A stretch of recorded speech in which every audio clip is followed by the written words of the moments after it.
AVC Sports and 107.9, 98.5 Nash ICON present high school basketball.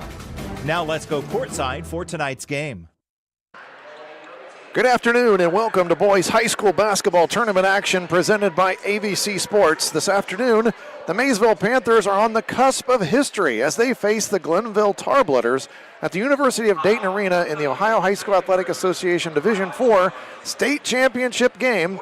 I'm Dave Hilliard, and along with my partner, Dr. Richard Hall, and producer Bryce Haynes, we've got all the action right here on Nash ICON 98.5 and 107.9. This is the Panthers' second straight trip to the championship game. It's like deja vu all over again, Richard. We're here again as they lost in the Division II state final to Kettering-Alter. So, Richard, what do the Panthers, what do they need to do in order to cut down the nets as the state champion today? Well, I'll tell you, it's going to be really interesting. I think they have to control the penetration of Glenville. They really get to the basket well and can score, around the basket and force them to shoot three-pointers. That is a weakness of the Tarblooders, Dave, is they don't shoot the three quite as well as what Maysville does. Yes. But Maysville defensively is going to have to keep guys in front of them and not let them get to the basket real easily. We've got some great sponsors for today's game, and we certainly appreciate all of our sponsors, and I'll go through them here. Action Total Staffing, WB Green Insurance, Ross Frash Funeral Home, Wakefield Dental, Allen Hunter State Farm, West 40 Auto Sales, Cedar Ridge Behavioral Health Solutions, Browning Auto Sales, Leighton Wetzel with Lepi and Associates, Patrons Buckeye Mutual Insurance, Dutro Ford, Surgeon Construction, Zane State College, Lowe's Bargain Barn, People's Bank, Moore Home Services, Stoney's RV Sales and Service, Great Clips of Zanesville, Doan Ford and Rivergate Medical Center LLC, Custom Vehicles of Zanesville, and Florafino's Flowers and Gifts, along with Ohio Grassman Landscaping, all sponsors of our broadcast today. And we certainly appreciate all of those sponsors because without them, we can't be here, and we certainly appreciate the opportunity. This is my 13th Maysville broadcast of the season. It's AVC's 17th overall, so we've certainly been on board with the Panthers all season long. And if you'd like to watch any of the Panthers games that we've got on our video channel, which you can check out, we have 10 games of Maysville's this year on video. That's at YRP TV YouTube. And you can certainly watch those anytime. You can go back and watch last year's games. What we're going to do right now, we're going to take a break. And I've got an interview that I did earlier with Dave Brown that we'll play that one for you. When we come back, we'll talk about both teams. This is high school basketball presented by AVC Sports. All right, this is Dave Hilliard from AVC Sports, and joining me today, I've got Coach Dave Brown from the Maysville Panthers. And first, Dave, congratulations on a second straight appearance in the Division IV. Last year was Division II, but this year Division IV final, the championship game. So congrats to you and your team. Hey, thank you. An honor to be able to represent our district in our second straight state final. Well, it's your second straight state finals appearance, and you've won 76 games over the past 3 seasons. What do you think is the biggest key to your success? One, we have really, really good players that put a lot of time in on their games. Mm-hmm. And I got a great coaching staff, and they make my life easy. Coach Cox does a great job, with our offense and scouting. And, I feel like with our players, staff around me, it makes my life easy. Well, good. And every coach is going to tell you, you need players. I mean, it boils down, you got to have some players, and you do have some. Gator Nichols, of course, he was the East District Player of the Year, but I'm going to say the last possession of that game when Gator hit the 3 Friday night, that was pretty much an example of how your team plays together, because I think there were 5 different folks that touched the ball there on that last possession. Yeah, it takes all of us. Obviously, Gator's as a great player, put a lot of time in, and I had said before, he'd probably taken that shot on the wing, a million times over the course of his lifetime. But, you can't say enough about, Kane with the tip out to Landon, who had the presence of mind to know he had some time to make that pass. He delivered a strike to Gator, and I think on that possession, all 5 players touched the ball. Right. And it takes all of us to be where we are, and everyone to buy in, and we have great buy-in from our kids, community, parents. Well, the other thing I'm going to ask you, too, about something, and I got the broadcast early in the season. It was the second week of the season. You played John Glenn at home, and John Glenn got you at home, and I just walked away from the game thinking, Maysville's pretty good, but there's just something that seems to be missing right now. And was there something you think that clicked for you later on in the season? Yeah, our kids, are resilient. That wasn't our best night. We didn't shoot it well. Early in the year we were coming off, some football, and John Glenn played a heck of a game. Yes. They made some shot. They shot it really well, and it gave us some bits. But I think our guys just continued. We learned from that experience. Just to not take anything for granted. We got to get better every single day if we want to reach our goals. So, and I think the kids just continue to work every single day to get better, and we've gotten a lot better since that game, in my opinion. Yeah, oh yeah, definitely. I think so too. Now, you got to watch your opponent, Cleveland Glenville. What is going to be the key to the game for you guys to come out on top in this one on Friday? Yeah, so a lot of the same things against Wyoming. We're gonna have to rebound it. They're big and athletic. They start 3 guys that are about 6'5". They're so we're gonna have to take care of the basketball. You turn it over, that's gonna be a dunk on the other end. Right. We're gonna have to make some shots. I feel like we've been shooting the ball really, really well as of late. Shot over 50% from 3 on Friday night. So that's gonna be key. Well, good luck to you guys, and it's certainly been a thrill for all of us at AVC Sports to cover you. Anything that you would like to tell the fan base in Southtown before this one wraps up? Yeah, we need them. We need them more than ever on Friday afternoon. Be loud and give us a great 6 million again. And I know we're going to fill UD Arena, and the kids are excited to play and have an opportunity, to win, our school's first season. So.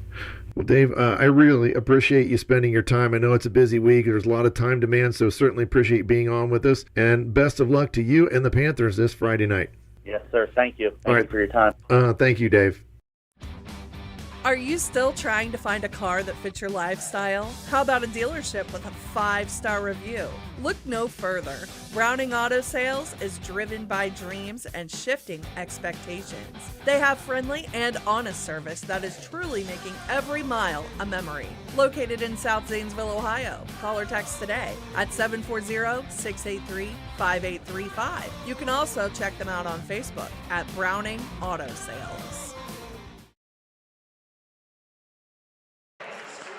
Dave Hilliard, Richard Hall back here at University of Dayton Arena in Dayton, Ohio, ready for the Division IV state championship game. Maysville taking on the Cleveland Glenville Tarblooders, which is probably, the MVL, Richard, has some great, unique nicknames, but Tarblooders, that's a different one. So I had to do some research.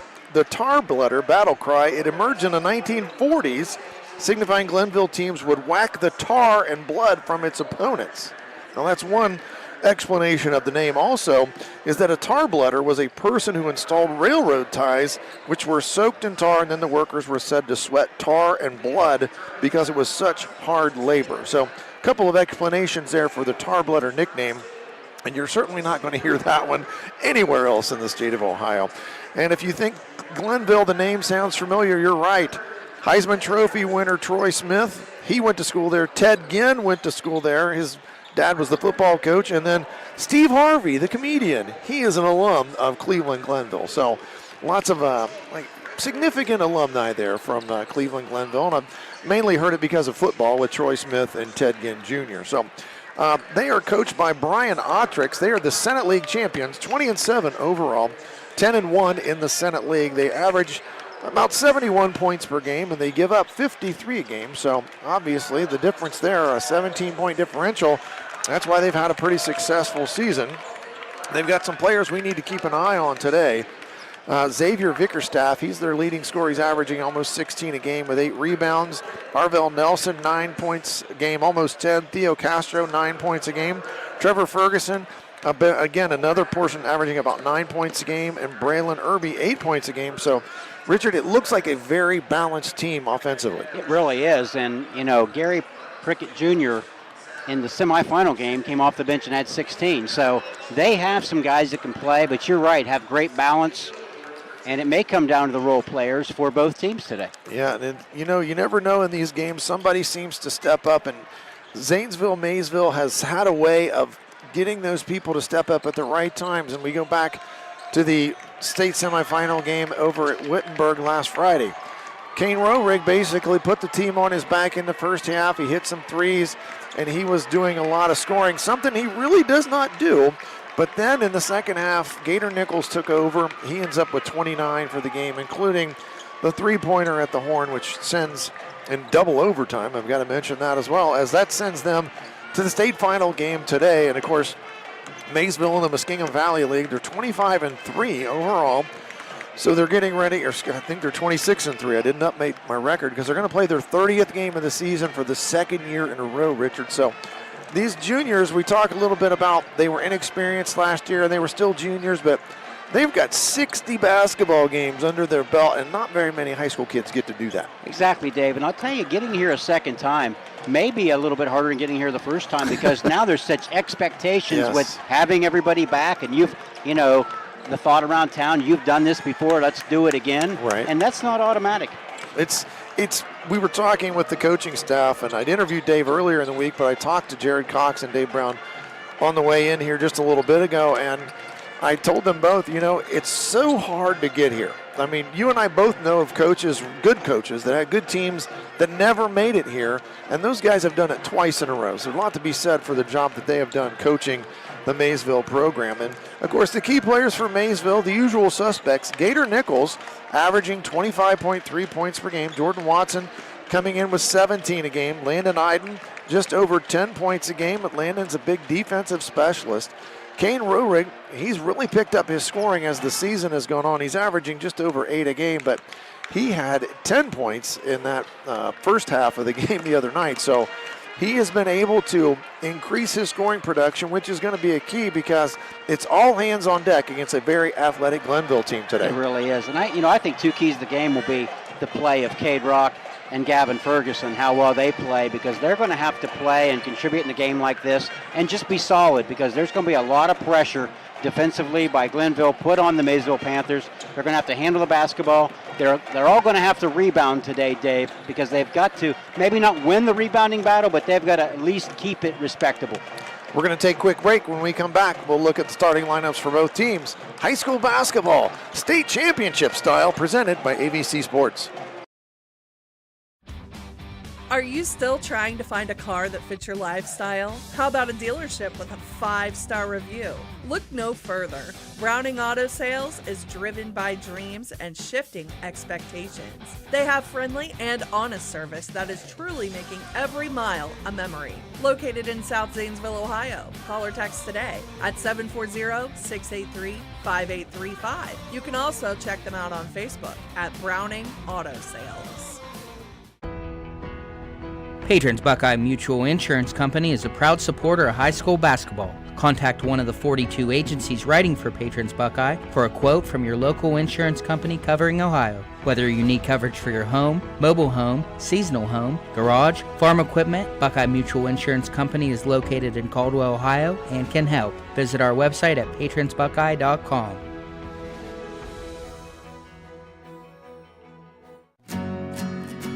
At People's Bank, we're more than just a bank. As a community bank, we are committed to where we work and live, giving back to the organizations you care about through sponsorships, donations, and volunteer hours. When you bank with People's, you're not just a client, you're part of a community of neighbors helping neighbors. People's Bank, working together, building success. Member FDIC. Visit us at pebo.com. Surgeon Construction is leading the way in commercial and industrial construction. This is Jason Emsch, and we are committed to providing an exceptional construction experience from pre-construction through project completion. Our success is measured by exceeding our clients' expectations. See our past and previous projects at Cambridge YMCA and New Educational Center at Jurassic Park and FMJ Shooting Range, just to name a few. Find us online at surgeon.construction and like us on Facebook. Surgeon Construction. We'll take it from here. Today is the day you make changes, the day you have looked forward to, the day you take a step to see the you before addiction. And it all starts right here at The Residence, an in-bed facility that designs your recovery to your needs, 24 hours a day, 7 days a week. I'm Crystal Reynolds for Cedar Ridge Behavioral Health Solutions. Our approach is personal, and it is as individual as your needs. We are here for you. Call 855-692-7247. Your home and your car are likely your two biggest investments. Protecting them from unexpected damage is a prime concern to WB Green Insurance. They are proud to represent Westfield Insurance, a financial service organization that provides insurance products for your home, auto, and business. Sharing knowledge, building trust is Westfield Insurance's pledge to their customers, along with personalized claim service that's fast and friendly. To learn how Westfield can help with your insurance needs, talk to WB Green Insurance today. Looking to boost your career or find top talent for your team? Action Total Staffing has you covered. Whether you're job hunting or hiring, our expert team connects the right people with the right opportunities. Locally owned and operated since 1994, we are located at 2239 Maple Avenue in Zanesville. Call us at 740-450-8411 or visit our website at actiontotalstaffingohio.com. Job opportunities in Zanesville, Frazeysburg, Coshocton, Cambridge, and Byesville. Stop in and get your career in gear at Action Total Staffing. There's something about a fresh haircut from the friendly, skilled stylists at Great Clips that just makes life, well, greater. The sun shines brighter. Your step feels springier. Even your jokes are funnier. And the best part? When you use Great Clips online check-in, you can get in for a haircut without having to rearrange your day or your budget. Download the app today and start feeling that much greater in just a few taps. Great Clips. It's gonna be great. You're listening to high school basketball on 107.9, 98.5 Nash ICON WILE Cambridge. Dave Hilliard, Richard Hall back here at UD Arena. We're getting ready for the Division IV state championship game, Maysville versus Cleveland Glenville. Time in the warm-ups has now wound down, and we are now getting ready for the national anthem. The fine-looking group of young people are going to sing the national anthem. So we'll take a break here while they do the national anthem. We come back, we'll go over the starting lineups. This is high school basketball presented by AVC Sports. Are you looking for the perfect way to say I love you, happy birthday, or even I'm sorry? At Florafino's, we've got you covered. From romantic roses to cheerful tulips, even thoughtful sympathy arrangements, we make every occasion unforgettable. Plus, don't forget our unique gifts, perfect for making someone's day extra special. Why settle for ordinary when you can say it with Florafino's? Call us today at 740-452-8285 or visit us at florafinos.com. I was sitting in my car and it wouldn't start. I lifted the hood and the engine was falling apart. What would I do? My eyes filled with tears. Then on the radio I heard of West 40 by Pay here, where for a little money down and a little each week, I could have a car, nice, shiny, and sleek. So I walked in the door and I put the money down. Now I got a nice car that I can drive around. West 40 by Pay here will help rebuild your credit. The corner of Dewey and Route 40 in Cambridge, don't you forget it. West 40 Auto Sales, corner of Route 40 and Dewey Avenue in Cambridge, is home of the guaranteed credit approval, with most loans approved while you wait. Go to their website to fill out an online loan application, west40autosales.com. You'll also find their weekly special listed there. If you need new furniture and new appliances for your home, and you need it now, there's one place that I know where you should go. It's Lowe's Bargain Barn Furniture and Appliances on the Maysville Pike. They have a huge selection of new furniture and new appliances in stock every day. Just choose what you like, pay, we'll load it, and you can drive away. It'll be the best deal you ever made. Lowe's Bargain Barn Furniture. We're not like other stores. Stoney's RV Center is the place that makes buying a new RV easy. Ask about their on-site financing with very affordable payments, and they make on-site camper service calls to the area campgrounds. Stoney's RV also carries cargo trailers, car haulers, horse and stock trailers, and open utility trailers. They install hitch systems and fill propane tanks too. Stoney's RV Center, the place that takes camping to the next level, and a proud sponsor of our area high school sports teams. Summer can be both fun and productive. Take online and in-person classes at Zane State, earn credits, and enjoy perks like a free YMCA membership. Enroll now at zanestate.edu/summer. Looking for reliable insurance that fits your life? Look no further than Allen Hunter State Farm in Cambridge, Ohio. From auto to home to life insurance, we offer a range of options tailored to your needs. With our friendly, knowledgeable team, you'll get the protection and peace of mind you deserve. We're dedicated to being there for you, just like a good neighbor should. Call Allen Hunter State Farm today and discover how we can help you safeguard your future. Call 740-439-5385. Like a good neighbor, State Farm is there.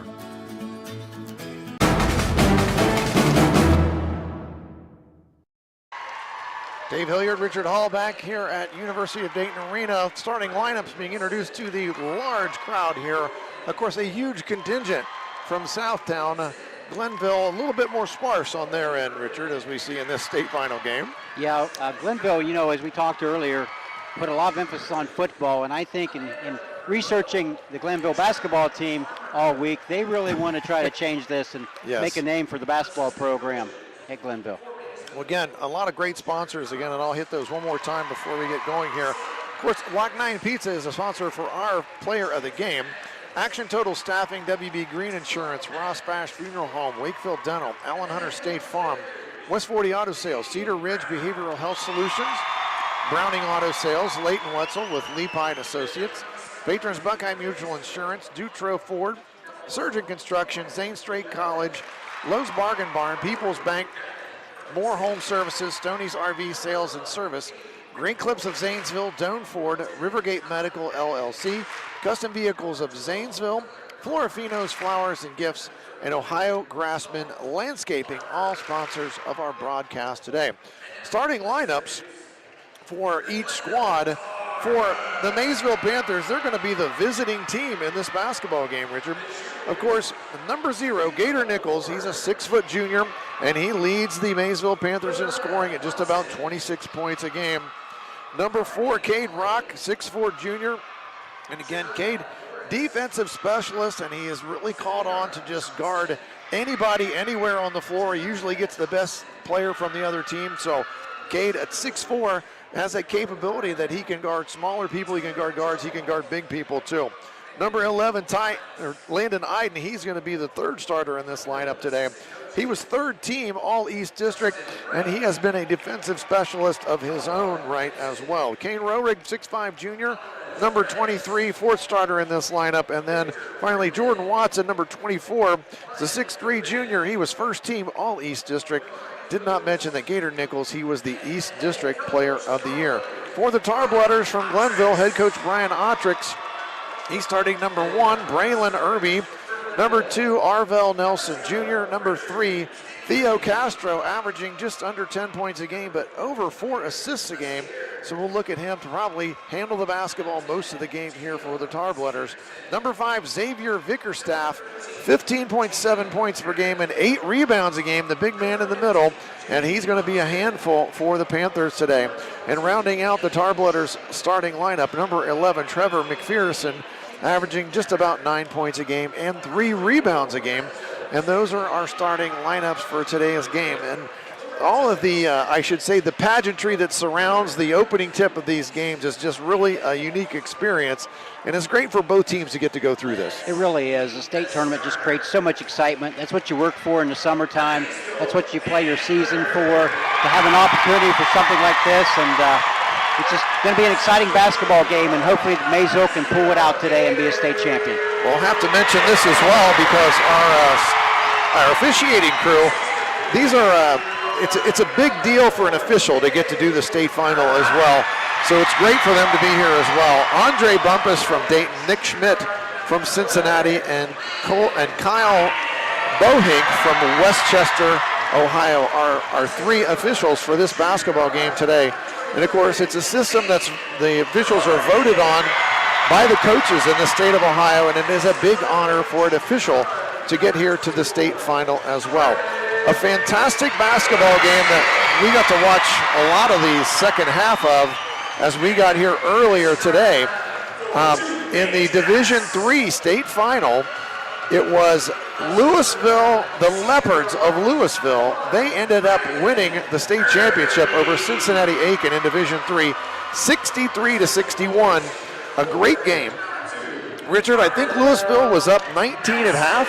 Yeah, they were. They were up 38-19 at the break, and what a crazy second half. But congratulations to them to hang on to win the state championship. Well, when I got here, it seemed like that Louisville had a very comfortable lead, but then they couldn't score. Aiken got back into the game. It was back and forth the entire fourth quarter. Louisville scored with about 52 seconds to take an 8-point lead. And I thought, and maybe they thought too, the game was over, but Aiken was not finished playing. It came down to the very end. It was a 1-point game, a loose ball rebound, and Louisville got it, got tied up, ended up getting fouled, made 1 out of 2 free throws, and a half-court heave at the buzzer was off the mark, and they hung on to win that one 63-61. So congratulations to Louisville, just right outside of Canton, Ohio. That's where Louisville is. So not very far from our neck of the woods, Richard. No, not at all. And it's, again, congratulations to them on a state championship. And boy, it's going to be exciting in here. Southtown's going to be loud. And, you know, what I like about Maysville, Dave, they're not intimidated by this moment at all. They've been here before. They like to play in these type of conditions.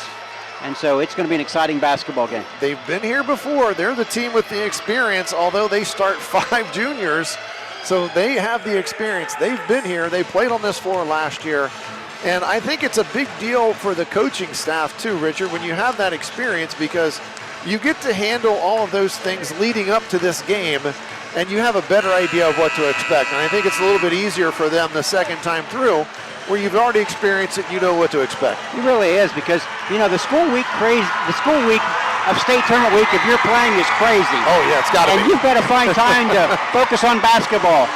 And Maysville, I'm sure they've done that. Well, we are ready for the opening tip here in Division IV state championship basketball game. Glenville will have Braylon Irby jumping against Kane Roerig, and we are underway here in the state finals, and the opening tip is going to go to Glenville.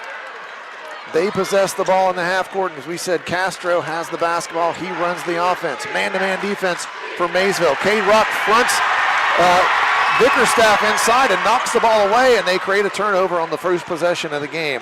Maysville now with their first look at it on offense. Iden to Watson. Watson stumbles as he falls through the lane.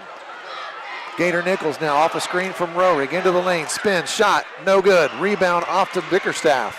And here comes Glenville on the run. Castro down the right side of the floor. He pulls up, gets a screen from Vickerstaff, and he backs it off. Vickerstaff wants the ball. Kane Roerig's got his hands full with him down low. Now Glenville takes it to the left side of the floor. Pritchett's got it to Vickerstaff. Knocked away momentarily by Roerig, but he gains control. There's almost a steal by Jordan Watson out top into the corner. Three-point shot up and good. And that was Gary Pritchett, and as Richard said, he came off the bench and scored a bunch of points for Glenville in the last couple of games. They take an early 3-0 lead, but Watson gets all the way down the lane, jump stops, and his shot is blocked by Vickerstaff, out of bounds, Maysville basketball. As I told another broadcaster here, Maysville very good at getting into the lane on the dribble, and they get in, they finish on 2 feet. They do a great job of jump stopping. There's Iden. Kind of a wild shot, but he gets his own rebound off the miss, kicks it out to Roerig. Roerig down the lane to Watson in the corner. He passed up the shot, now hands it off to Iden. Watson on the right side, now to Roerig in the corner. Nichols comes to get it. 3-0, 6:24 to go in the first quarter. Watson going to try a shot, deep ball, no good. Off the mark on his first 3 attempts of the game, and here comes Glenville on the run. Vickerstaff stops inside the circle. His shot, good. He hits it from 17 feet, and it's 5-0 Glenville. Jordan Watson brings the ball up the floor for Maysville. And as we've seen other teams try to do, they're trying to keep the ball out of Gator Nichols' hands, but he comes and gets it. And he does not get in a hurry. Gets around a screen from Rock, stops, kicks it out to Rock. Rock tries to get it to Watson, but it's stolen. But Watson steals it right back, gets it to Gator Nichols. He's going to try a 3, and it's good. Gator Nichols on the board for Maysville, and it's 5-3 Glenville. Maysville trying to pressure full court. Glenville beats it, gets it into the offensive end. 3 ball from deep, no good. And Watson has the rebound for Maysville. He's pressed in the backcourt by Vickerstaff. Vickerstaff using his hands. I'm surprised he didn't get a foul early there, because usually you put both hands on the dribbler, they're going to call a redirect foul. And again, both hands, and they called 5 seconds on Watson. And if they're going to let Glenville play defense with their hands, this is going to be a long evening here for Maysville. Well, Dave, they allowed that in the first game. It was very handsy, especially around the basket, and it looks like this game may be called the same way. Maysville going to have to adjust to that. 5-3, Glenville with an early lead.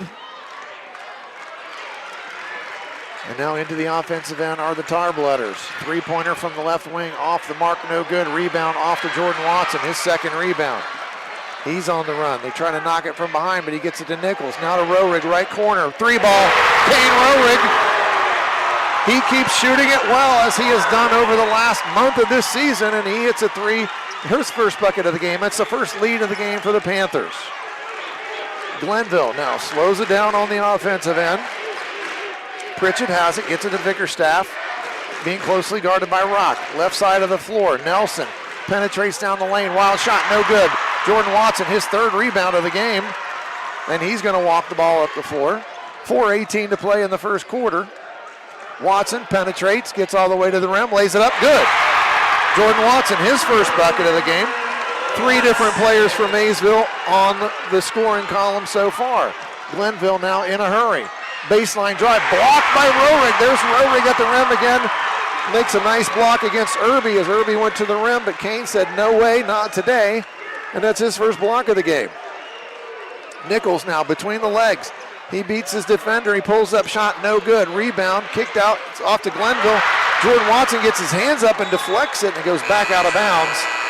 Great defensive play by Jordan Watson. That's going to be a media timeout. We'll take a timeout as well. High school championship basketball on AVC Sports.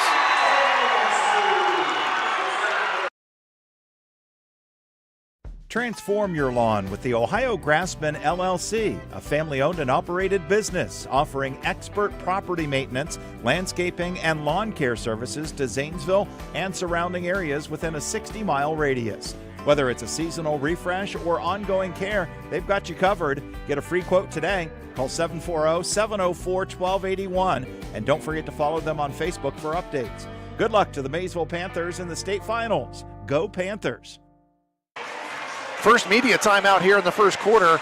Maysville has a lead at 8-5. And Richard, you were just going to say something about Maysville's doing well. Listen, Maysville's doing a great job. When they take the ball to the basket on penetration, they're holding off the defender with their body. They're getting a good angle where they can get their shot off instead of taking it straight at them, which is a great strategy by the Panthers. They're doing a great job getting the ball, and it's what we've seen all year. They like to dribble drive. They penetrate into the lane. They come to a jump stop on 2 feet, and they shot fake or they kick it out. They don't get in a big hurry when they get into the lane.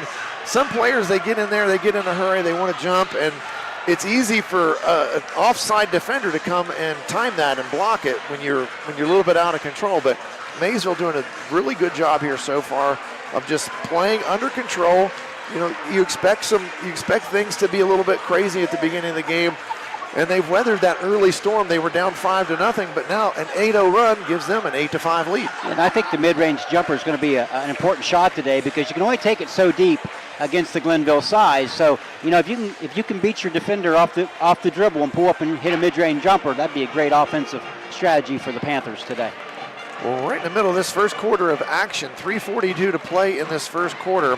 As we mentioned, the Tarblooders jumped off to a quick 5-0 lead, hit a three, got another shot in there to go.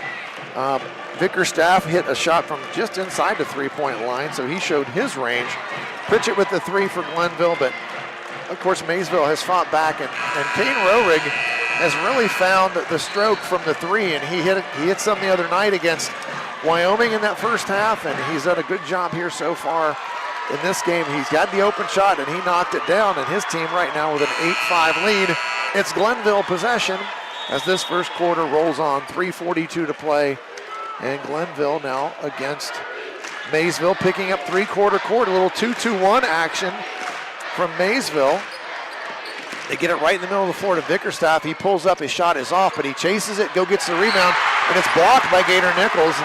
from behind. Gator gets up and blocks the much bigger player, Vickerstaff. Blocks his shot from behind, and it goes out of bounds. Glenville will keep it. Inbound from the baseline. Castro has it, leading assist man for Glenville. He gets into the lane on the dribble, now kicks it out to Vickerstaff. Rock right in front of him. Nichols gets lost inside, and that's going to be did he say it's an offensive foul? Yes, he hooked him. That was on LeSears. He hooked him as he tried to make the move on Nichols, and that's an offensive foul, another turnover. Great call by the official, and it was the far side official that made the call. The official right in front of the play didn't see it. He could see the reach around, I think, from that angle. So now Glenville, full court press. Nichols has it, working hard against Castro. Nichols trying to get it across. He's getting in danger of a 10-second count. He gets it to Iden. Iden, fake shot now from three, no good. Rebound to Vickerstaff. Here comes Glenville on the run. They've got an advantage. It's 3-on-2. Vickerstaff down the lane, lays it up and in. He had a head of steam going, and he was not going to be denied as he lays it in. It's 8-7 now, Maysville. 2:45 to play in the first quarter. Nichols brings the ball into the offensive end for the Panthers. And he's grabbed as he tried to make the pass from Castro, and that's going to be Castro's first foul. And Maysville will take the ball out of bounds on the sideline. First substitution of the game for the Panthers. Gavin Ferguson checks in to replace Landon Iden. Had a great game in the semifinal game, Dave. He was our Lock 9 Pizza player of the game. Gavin did a fantastic job coming off the bench, and he was forced into a lot of extra time because Cade Rock fouled out in that game, and he made the most of it. He scored 10. Watson down the lane. His layup no good, and a rebound off to Glenville. They get it to Castro. Castro on the run. Kicks it on the left wing. A three-pointer on the way, and it's good from deep from Nelson. And that's his first bucket of the game, and they take a 10-8 lead on that three-pointer. And there's a couple of reach-ins not called, and that's going to be Maysville basketball. LeSears pressuring Gator Nichols. And Richard, I think you're right. They're going to allow them to use their hands today. And that's how they play. I watched a little bit of film on them, and they reach and grab and hold, and if they can get away with it, that'll be to their advantage. Nichols now with the basketball. 10-8 Glenville here. Just under 2 minutes to play in the first quarter. Nichols gets loose. He's going to try a three from out top. No good. Rock with the offensive rebound, though. Kicks it out to Nichols. Nichols down the lane. And they're going to call a jump ball. And I believe that's Maysville basketball. It is. It's going to be a baseline out of bounds for Maysville. Gator Nichols will take the ball out of bounds for his team. And, of course, the Maysville faithful does not like the call. A lot of contact there on that play. Rohrig underneath the bucket. He's blocked from behind, and the rebound's going to go off to Vickerstaff, and they're going to call a foul on Rohrig. That's Kane's first foul of the game. And right now, the Maysville folks not agreeing with the officiating crew. No, not at all. And it's going to be a physical basketball game. They've proven that already. It will be physical today. Glenville with the basketball and a 2-point lead with 1:39 to go in the first quarter. They've got it on the offensive end. Castro runs his team's offense, hands it off to LeSears. LeSears into the corner now. That was Hobson. Hobson back to Castro. Guarded by Jordan Watson. Watson shot up, and it's good. It's a three-pointer from Castro. And Glenville has connected 3 times from the three-point line, something that's not been a strength of theirs on the season, and they're getting some buckets from beyond the three-point line. Nichols harassed and kicks it all the way in the corner to Gavin Ferguson, and Ferguson answers from the corner. And Gavin Ferguson gets his first bucket of the game. Cuts the lead to 13-11 Glenville. Castro on the other end dribbles all the way in, lays it in. They didn't get it cut off, and he laid it up and in for a layup. It's 15-11 now Glenville. We've got 40 seconds to play in the first quarter. Nichols walking the ball up the floor against LeSears. And I think Maysville would like to try to get the last shot. And it's tipped away from Nichols by LeSears. LeSears going to go up and lay it up and in, and he gets his first bucket of the game and it's 17-11. Gator going to have to be a lot more conscious of those quick hands around him as it was tipped away. 15 seconds to play. Glenville up 6 at 17-11, and there's a foul. Finally, a call that the Maysville folk are going to agree with as Hobson tried to tip it away but went through Rorig's body. And now with 11.8 seconds left, Maysville will inbound the ball on the sideline. And it was a foul. He just pushed him with 2 hands at the top of the key. I'm glad the official called that. Gavin Ferguson will take the ball out of bounds on the sideline. Nichols has it. 11 seconds, clock running. Gator got it to Rorig. It was knocked away quickly, but he gets it back to Nichols. Jump stop, pops and good. Gator Nichols with his second basket of the game, and the clock runs out on the first quarter. Glenville with a 17-13 lead at the end of 1. We'll be back with second quarter action. This is high school basketball presented by AVC Sports. The Ross Frash Funeral Home in Crooksville and Roseville is locally owned and operated by hometown people, Vanessa Ross Frash and Brandon Frash. It's where compassion and affordability is their focus. They are caring and have attention to detail for you and your family. The Ross Frash Funeral Home wishes the best of luck to all local area teams in the playoffs. Hi, this is Heather from Dutro Ford Lincoln Nissan in downtown Zanesville. Check out our inventory at dutrosauto.com for a wide selection of new and pre-owned vehicles, ensuring there's something for everyone. Customer satisfaction is our main priority, and providing you a stress-free buying experience is our ultimate goal. Don't forget to ask about our mobile service options where we come to you. Most importantly, good luck to our Maysville Panthers as they compete for state champions. We're so proud of what you've accomplished. Bring home the win. You're listening to high school basketball on 107.9, 98.5 Nash ICON WILE Cambridge. Division 4 state final basketball game from the University of Dayton Arena. I'm Dave Hilliard along with Richard Hall.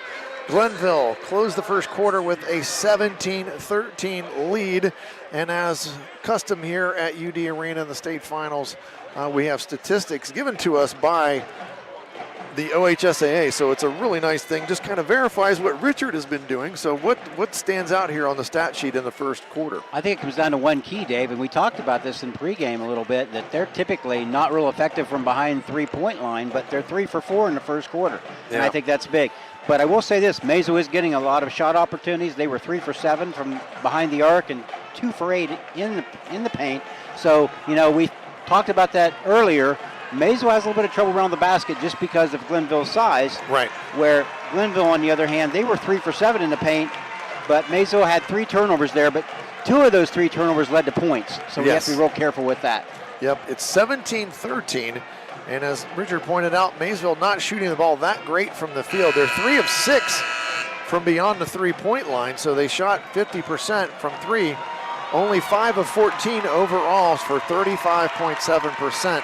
And I think Richard had a good point. He said they're going to have to use that mid-range, that pull-up jumper to maybe use that to their advantage. Glenville with the first possession of the second quarter, and we're underway. And Maysville comes out in a 2-3 zone, and I have not seen Maysville in a zone the entire season. And this is the first possession they've played in a zone. So they're going to try to maybe force them to shoot it from out there more, Richard. But nice job there. Castro penetrates inside. He gets it to Hobson. Hobson missed it. And the rebound fought for and off of Cade Rock right to Lasiers, and he lays it up and in to give his team a 6-point lead. It's 19-13. Iden brings the ball up the floor for the Panthers. He picks it up, gets it to Watson right at the top of the circle. Closely guarded by Hobson. He's going to hand it off to Gator Nichols. Now to Rock. Backdoor cut from Iden was not there. Watson has it now, and he gets it to Iden. Iden penetrates into the lane. Bumped a little bit. Shot, no good. It's blocked. And the rebound off to Glenville. Nelson has it. And he hands it to Castro. Castro brings it into the offensive end for Glenville. Castro being guarded by Iden. They switch on the ball screen. Castro almost loses it, and he throws it away. Gavin Ferguson gets in the passing lane.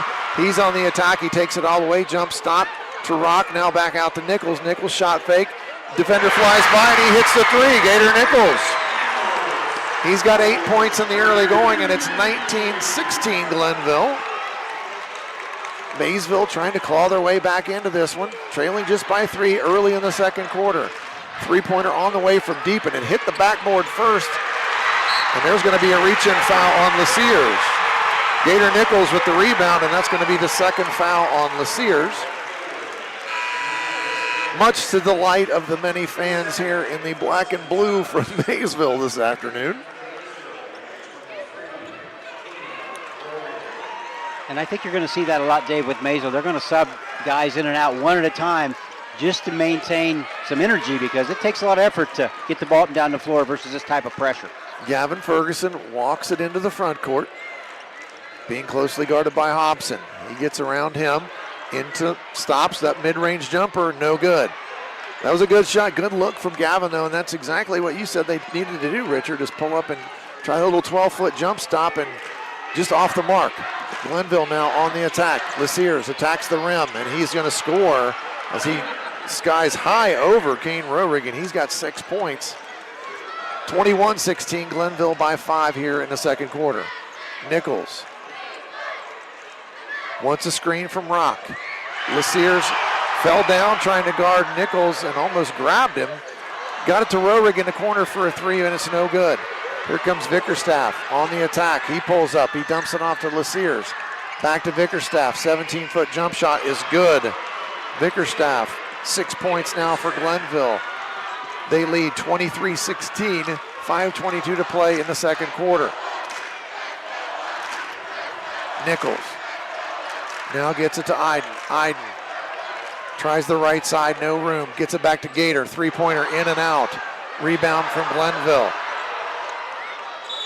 Castro brings them off the floor. Is going to be a timeout from Glenville.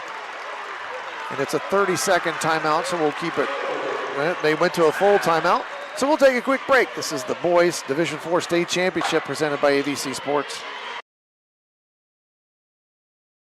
This is Leighton Wetzel from Lepi Real Estate, coming to you to tell you there's never been a better time to buy or sell a home. Give me a call today, 740-868-9847, or find me on Facebook at L. Wetzel, Real Estate Agent. Thanks and have a great day.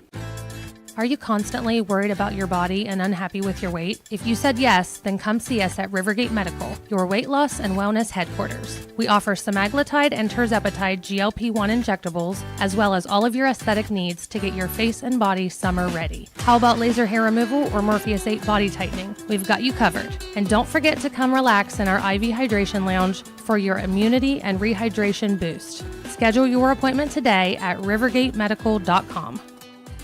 Second quarter action at UD Arena, 5:04 to play until halftime. Glenville leading Maysville 23-16. Richard, I told another broadcast team, Maysville hasn't played zone the entire season. And what do? They come out in a zone here a little bit in the second quarter. Well, I don't think they expected Glenville to shoot the ball so well from behind the arc, so they went out with a little bit of 2-3 zone just to try to throw them off a little bit. But Maysville just needs to shoot the ball better at the offensive end. They're shooting 32% currently compared to 56% for Glenville. So, and Maysville can do that. They can get a spurt. They just need to get that going. The thing that fuels them is they get some stops on defense. That's what they're going to need to do here to start off. Maybe try to get back in this thing. And there's a nice job from Castro, but his shot is blocked. And here comes Maysville on the run. Gators got the basketball. He hands it to Iden. Iden gets it to Roerig in the right corner. Roerig tried to get it to Watson inside. It's knocked away. Glenville on the attack, and there's going to be a foul on Roerig. That's Kane's second foul, and he's the only player with fouls on the Maysville side.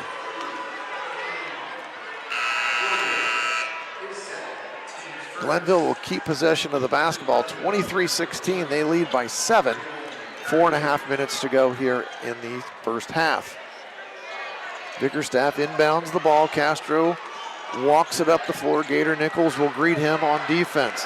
High screen from Vickerstaff. Now Rock switched off. Vickerstaff on the left wing, and he shoots it no good. Rebound tip to Cade Rock. Cade Rock came down with the board.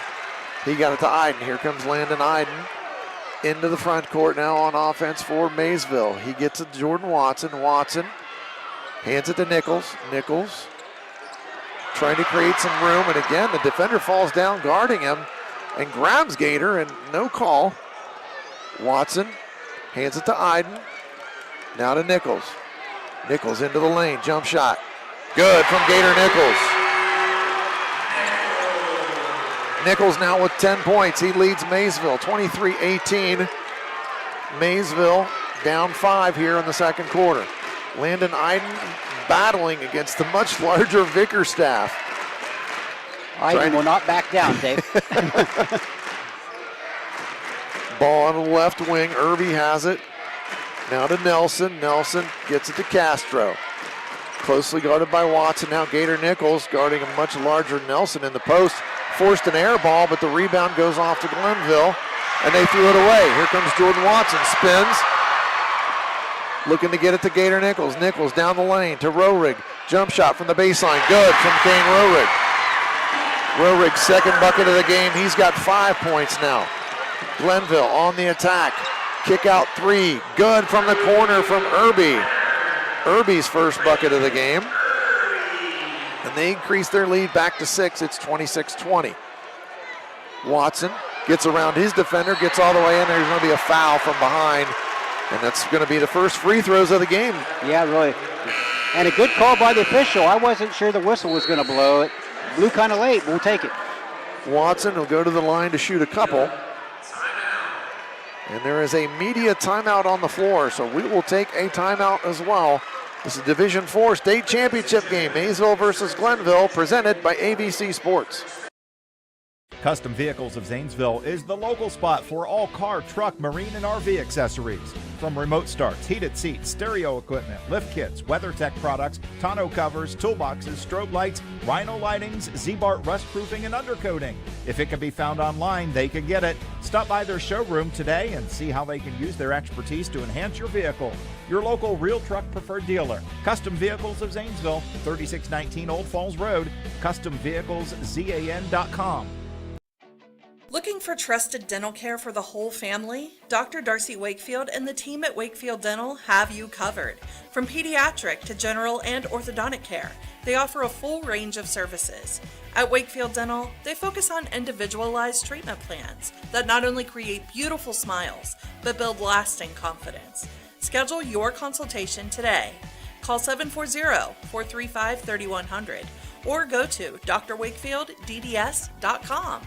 Reset here from University of Dayton Arena. 2:46 to play until halftime. Glenville 26, Maysville 20. And Richard, it's just a matter of Maysville needs to make some more shots. That's all it is. They really do. You know, defensively they're holding their own, and they're not turning the basketball over. They got 4 for the game, which in the type of pressure and the type of the way the officials calling the game, right, that's not bad. But you're right. You need to shoot the ball a little better.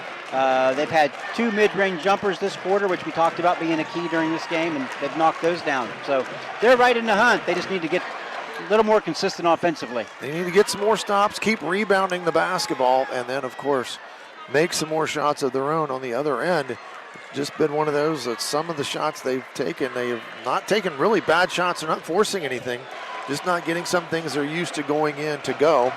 Again, they switched in a little bit of zone defense, which something that I really, you don't see that out of Maysville. It's something I think that kind of goes against Dave Brown's philosophy of just pressuring. It's more of, it can be more of a passive defense if you play it that way, but they trying to make sure they stay out of the paint. Probably a good strategy. Well, it is, but part of the problem about playing a zone defense is it's hard to rebound out of the zone. So, yes. And if you haven't played it all year long, you haven't worked on it very much in terms of your rebounding lanes and rebounding angles. So they've held their own so far, but it'll be interesting to see how long they stay with the 2-3 zone. Jordan Watson will go to the line. He's got 2 points on the game. He'll shoot 2 free throws. And his first free throw is up and good. 3 points now for Watson in this basketball game. It's 26-21. Second free throw now for Jordan Watson. Eyes the rim, 1 dribble, lets it fly, and front rim, backboard, and good. Jordan Watson, 2 for 2 from the line. 26-22, Glenville with a 4-point lead, 2:40 to play. Little run and jump from half court now. Maysville switching up the defense, trying to get a little trap, maybe get a turnover. Glenville breaks the pressure. Irby was out of bounds when he caught it.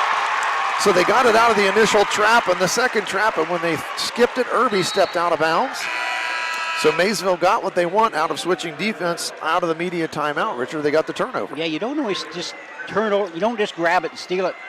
But they changed the look there and changed the tempo of Glenville right there for just a second.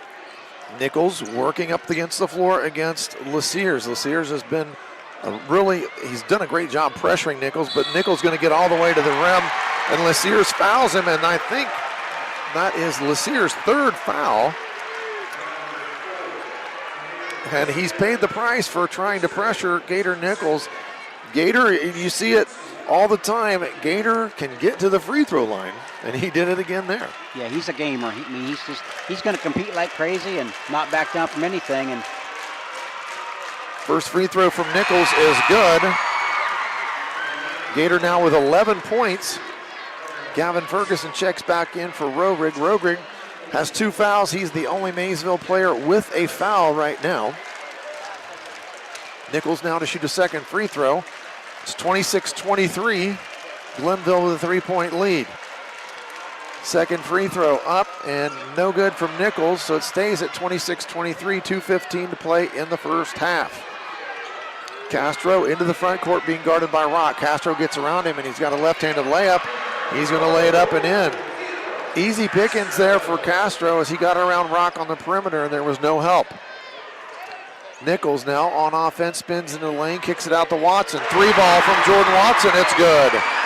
Jordan Watson's first 3-pointer of the game, and he cuts the lead to 2. It's 28-26 now, 1:45 to go until half. Castro, again, his penetration has been hard to handle, and he kicks it into the right corner for Pritchett, and Pritchett hits his second 3-point goal of the game. And now Glenville back up 5, just when looked like Maysville might find a way to get him tied. And there's Nichols going to the rim and fouled again. And this time the foul is on Nelson. And Nichols going to go back to the line to shoot 2 more. And that's a good sign. He can get the ball to the rim, and I wasn't sure he could do that versus this size of Glenville, but he's done a great job with that. Nichols not afraid. He'll stick his head in there, and he knows where he wants to go. He's good at working and getting to his spots on the floor where he can score from. And if he doesn't score, he draws a lot of fouls, and he goes to the line and shoots a lot of free throws. And this time he makes the first one, 31-27 Glenville. 1:29 to play in the first half. Nichols now his second free throw. Glenville has not shot a free throw in the game. Nichols gets that one to go. Boy, it didn't look like it was going to go at any point, but it did drop in. Gator now 3 of 4 from the line. Landon Iden picking up full court. Castro working against Rock. Iden helps, gets him to give up the ball. Bickerstaff, 3-pointer from deep, and he hits it. Bickerstaff behind the college line out on top, and he increases the lead back to 6. It's 24-28 Glenville. Ferguson, shot fake, now dumps it off to Rock. Rock gets a wide open layup, and it's up and in. Cade Rock's first bucket, and that's a good pick and roll from Maysville. 34-30 Glenville. They switch on the ball screen. Castro penetrating and almost lost the ball, but they come up with it. Bickerstaff going to try another 3, and he gets it. Bickerstaff off balance. He was chasing it like he thought he missed it, but it went in. And he's hit 2 threes back-to-back possessions for Glenville. Ferguson pressured. He's going to turn the ball over, but Dave Brown gets a timeout called instead. 30-second timeout. It'll keep Maysville's going to keep it with 31.9 seconds to play in this first half. It's 37-30. Bickerstaff, he's got 12 points for Glenville, the last 6 on 2 threes. And if you would have told me that he was going to be the one hurting you from 3, I would have not have believed that one, Richard. Right. He's a nice player, though, Dave. He's not only 6'5", shoots the ball really well, left-hander, and just a nice basketball player. You know, unfortunately, when we have these teams a little farther away from us, we don't get to do as much research, maybe not know quite as information, but he's a nice player. I really like the way he plays the game. He has skills, and it's the last shot. I was convinced he believed it was off because he started to chase it and then it went in. So But again, the three ball here, 4 3-pointers in the quarter from Glenville, and that's the reason why they've got a 7-point lead at 37-30. And 4 for 5. It's not like they're just shooting it up and missing. Yeah, exactly. They're not shooting a ton of them. The ones they're taking, they're hitting. Maysville, 24 seconds. They're trying to hold it for the last shot of this first half. Gator Nichols backs up towards the UD logo. Now he hands it to Watson, gets it back. 13 seconds. Nichols trying to get around. He does, all the way, lays it up and in. Gator Nichols, another bucket. And Kane Roehrig almost got a steal on the inbounds play, knocked it out of bounds. There's 3.6 seconds to go until half. Glenville with a 37-32 lead. They're going to take it out of bounds on the sideline. And I'm sure they're going to try to go coast to coast with the basketball. Maysville picking up full court, but that makes it pretty easy to create some gaps. Vickerstaff gets it to half court, spins, throws it, no good. At the horn, that will end our first half of action. Glenville 37, Maysville 32 at the half. We'll be back with second half action from UD Arena. This is Division IV state championship game, Maysville versus Glenville, presented by AVC Sports. Are you still trying to find a car that fits your lifestyle? How about a dealership with a 5-star review? Look no further. Browning Auto Sales is driven by dreams and shifting expectations. They have friendly and honest service that is truly making every mile a memory. Located in South Zanesville, Ohio. Call or text today at 740-683-5835. You can also check them out on Facebook at Browning Auto Sales. Patrons Buckeye Mutual Insurance Company is a proud supporter of high school basketball. Contact one of the 42 agencies writing for Patrons Buckeye for a quote from your local insurance company covering Ohio. Whether you need coverage for your home, mobile home, seasonal home, garage, farm equipment, Buckeye Mutual Insurance Company is located in Caldwell, Ohio, and can help. Visit our website at patronsbuckeye.com.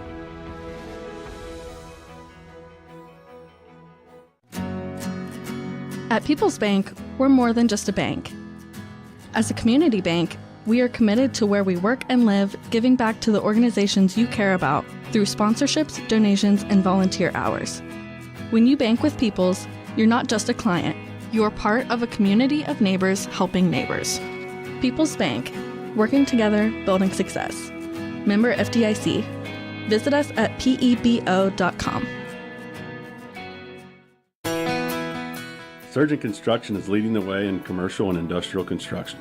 This is Jason Emsch, and we are committed to providing exceptional construction experience from pre-construction through project completion. Our success is measured by exceeding our clients' expectations. See our past and previous projects at Cambridge YMCA and New Educational Center at Jurassic Park and FMJ Shooting Range, just to name a few. Find us online at surgeon.construction and like us on Facebook. Surgeon Construction. We'll take it from here. Today is the day you make changes, the day you have looked forward to, the day you take a step to see the you before addiction. And it all starts right here at The Residence, an in-bed facility that designs your recovery to your needs, 24 hours a day, 7 days a week. I'm Crystal Reynolds for Cedar Ridge Behavioral Health Solutions. Our approach is personal, and it is as individual as your needs. We are here for you. Call 855-692-7247. Your home and your car are likely your two biggest investments. Protecting them from unexpected damage is a prime concern to WB Green Insurance. They are proud to represent Westfield Insurance, a financial service organization that provides insurance products for your home, auto, and business. Sharing knowledge, building trust is Westfield Insurance's pledge to their customers, along with personalized claim service that's fast and friendly. To learn how Westfield can help with your insurance needs, talk to WB Green Insurance today. Looking to boost your career or find top talent for your team? Action Total Staffing has you covered. Whether you're job hunting or hiring, our expert team connects the right people with the right opportunities. Locally owned and operated since 1994, we are located at 2239 Maple Avenue in Zanesville. Call us at 740-450-8411 or visit our website at actiontotalstaffingohio.com. Job opportunities in Zanesville, Frazeysburg, Coshocton, Cambridge, and Byesville. Stop in and get your career in gear at Action Total Staffing. There's something about a fresh haircut from the friendly, skilled stylists at Great Clips that just makes life, well, greater. The sun shines brighter. Your step feels springier. Even your jokes are funnier. And the best part? When you use Great Clips online check-in, you can get in for a haircut without having to rearrange your day or your budget. Download the app today and start feeling that much greater in just a few taps. Great Clips. It's gonna be great.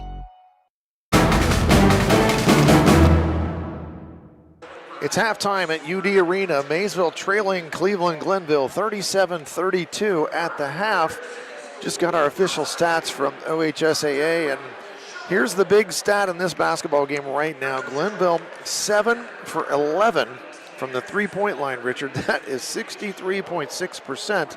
Maysville, no slouch themselves, 5 for 10, 50%. But that's 64% from the three-point line is kind of a hard one to deal with if you're Maysville. It really is. Now, we expected Maysville to shoot like that because Right. that's kind of their MO. Yes. But Glenville, I did not expect them to shoot the three-pointer. Matter of fact, if you ask Maysville defensively what was their strategy, was to keep them from penetrating to the basket. Exactly, yes. Get them to kick it out. Yes. I don't think Maysville coaching staff expect them to shoot so well behind a three either. And so they'll have to make some adjustments to that at the half. Well, they're doing, a surprise, and it's like we said, I would very much try to keep them from penetrating and using their athleticism to get to the rim, and they've done very well for that with the most part. But again, you don't expect Glenville to shoot it that well from the perimeter. It's just a surprise that they've really connected, and a couple of those. I mean, it's not like they've taken bad threes either. I mean, they've had good looks at it, but they are also knocking them down. Scoring here as we go through in this first half. For Glenville, Irby has 3 points, Nelson with 3, Castro with 7, Vickerstaff, their leading scorer, he's got 12, Pritchard with 6 on a couple of threes. He is 2 for 2 from the three-point line.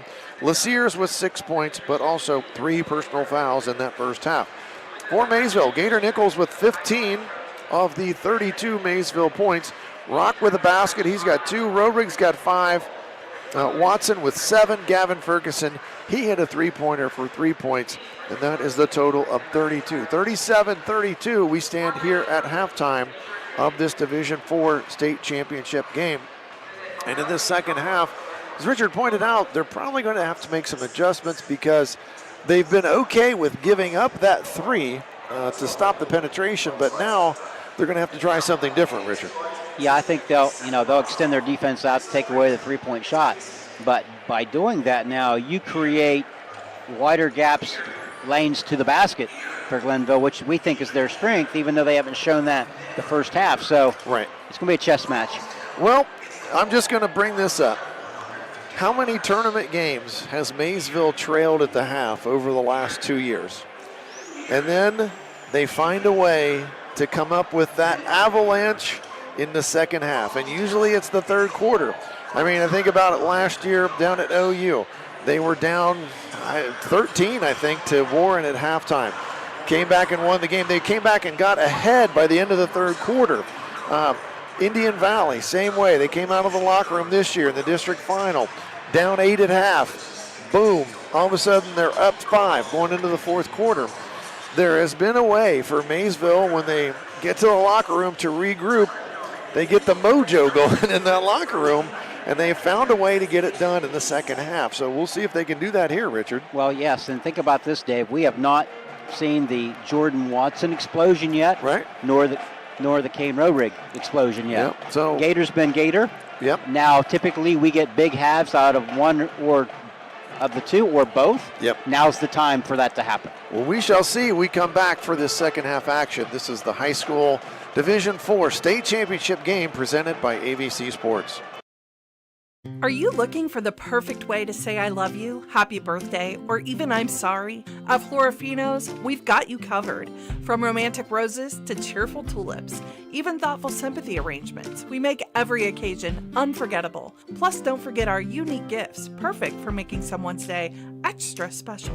Why settle for ordinary when you can say it with Florafino's? Call us today at 740-452-8285 or visit us at florafinos.com. If you need new furniture and new appliances for your home, and you need it now, there's one place that I know where you should go. It's Lowe's Bargain Barn Furniture and Appliances on the Maysville Pike. They have a huge selection of new furniture and new appliances in stock every day. Just choose what you like, pay, we'll load it, and you can drive away. It'll be the best deal you ever made. Lowe's Bargain Barn Furniture. We're not like other stores.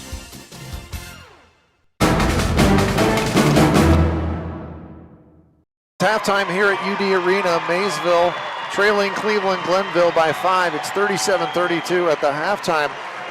Richard, there's another sporting event going on right now. You might have heard the NCAA men's basketball tournament. And I've got to say that the Duke Blue Devils are taking care of business. They're up 84-46 in the second half. And also a sight that's good for me to see, North Carolina getting blitzed by Ole Miss at halftime. They're down 44-26. Kenny Smith is probably crying on the TNT halftime show as they trail 15 to Ole Miss. Vanderbilt leading St. Mary's right now 39-29. In some of the games we were following a little bit earlier, Alabama, they got a scare and a half, Richard. They had a 2-point lead late in that game, and then they pulled away as they ended up just going back here and looking at the scores. Baylor beat Mississippi State 75-72. Colorado State beat Memphis. There's that 12-5 upset again, Richard, as Colorado State beat Memphis 78-70. Iowa State, they took care of business against Lipscomb. They won 82-55. Alabama, they, as we were mentioning, they finally pulled away from Robert Morris at the end, and they won 90-81. They're a fun team to watch, Richard. They score points. Yeah, it's basketball magic right now, whether it be at the high school level or at the NCAA level. It doesn't matter what you're doing. You're either at a basketball game right now or you're watching one. That's exactly true. Our sponsors for today's game, again, Ohio Grassman Landscaping, Florfino's Flowers and Gifts, Custom Vehicles of Zanesville, Rivergate Medical LLC, Doane Ford, Great Clips of Zanesville. Shout out to the fine ladies at Great Clips of Zanesville. They cut my hair in there, so shout out to them. Stoney's RV Sales and Service, More Home Services, People's Bank, Lowe's Bargain Barn. They're not like other stores. Zane State College, Surgeon Construction, Dutro Ford, Patrons Buckeye Mutual Insurance, Leighton Wetzel with Lee Pine Associates, Browning Auto Sales, Cedar Ridge Behavioral Health Solutions, West 40 Auto Sales, Allen Hunter State Farm, Wakefield Dental, Ross Frash Funeral Home, and that is the hardest sponsor name to say right there, Ross Frash Funeral Home, WB Green Insurance, and Action Total Staffing, all sponsors of our broadcast today. Bringing this to you on Nash Icon 98.5 in Zanesville, 107.9 in Cambridge. Lots of coverage out there. You ought to be able to get this game anywhere in Muskingum or Guernsey counties. Yes, it's widely spread, able to see it many, many places, but I'm glad people are listening to us. It's just so exciting to be able to have the opportunity to do this, and we've talked about this before. Most people in broadcasting never get to do one. Exactly. We're lucky enough, fortunate enough, blessed enough, we're doing two. Just so fortunate to be here again this year. It's been fun following Maysville. This is my 13th broadcast of this team this season, and it's just been a lot of fun covering them. You get to know all the players, you know the coaches very well, and it's just a good group of guys. They're a lot of fun to watch, a lot of fun to broadcast, so we're certainly glad that we are here. AVC Sports, we cover a ton of high school basketball in Eastern Ohio. As a matter of fact, today's broadcast is our 71st broadcast of the season in terms of radio. 72nd game will take place tomorrow as we've got the championship game in Division 6 tomorrow afternoon. So we'll have that one. That game, I think, is on 93.5 WBNV. Monroe Central as they take on Maria Stein, Marion Local. We'd also like to mention we have 55 of the games that we broadcast this year on the radio. They're also available in video form on our YouTube channel, YRP-TV. And once those games are there, you can go back and watch those anytime you want to at your leisure, Richard. Yeah, when there's nothing else going on, you can go back and watch basketball. You can relive some a basketball game that we have broadcast. First possession of the second half goes to the Panthers. And Gator Nichols has the ball right at half court. He tries to get around his defender. He's cut off, but still spins into the lane. The tough spin move Rebound knocked away on the missed shot. Cade Rock got it. Out to Watson. Now Iden's got it. Iden into the lane. He goes down the lane. His layup no good off the front of the rim. Glenville with the rebound. Castro with the basketball now to Vickerstaff. Vickerstaff on the dribble this time. He loses it. Rock did a good job staying in front of him. Nichols throws the ball up ahead to Watson. His spin. He goes to the lane. He's fouled. And that's on Irby. And that'll be his first foul. And Jordan Watson, that spin move he likes to use, he'll go to his left, spin back to his right, and he had it working right there, but he got fouled as he went to the rim. Watson, 2 free throws. Eyes the rim. His first free throw is good. And a very good call, Dave. It happened right in front of us, and it was a foul. 37-33, Glenville by 4 as Watson shoots the second free throw in this pair. And he gets them both. Very good free throw shooter, a very good free throw shooting team.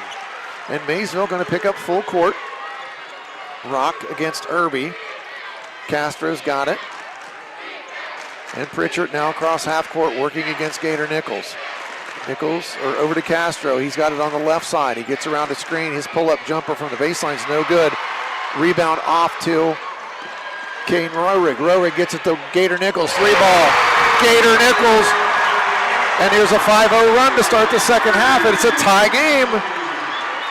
Vickerstaff, and he spins, and they're going to call a block. And that is not a good call. I'm sorry. Gator Nichols was there. He was going to take the contact. And Vickerstaff will go to the free throw line. I don't know what else Nichols was supposed to do. He was in position. I think the official saw it late because he went to Gator afterwards and said something.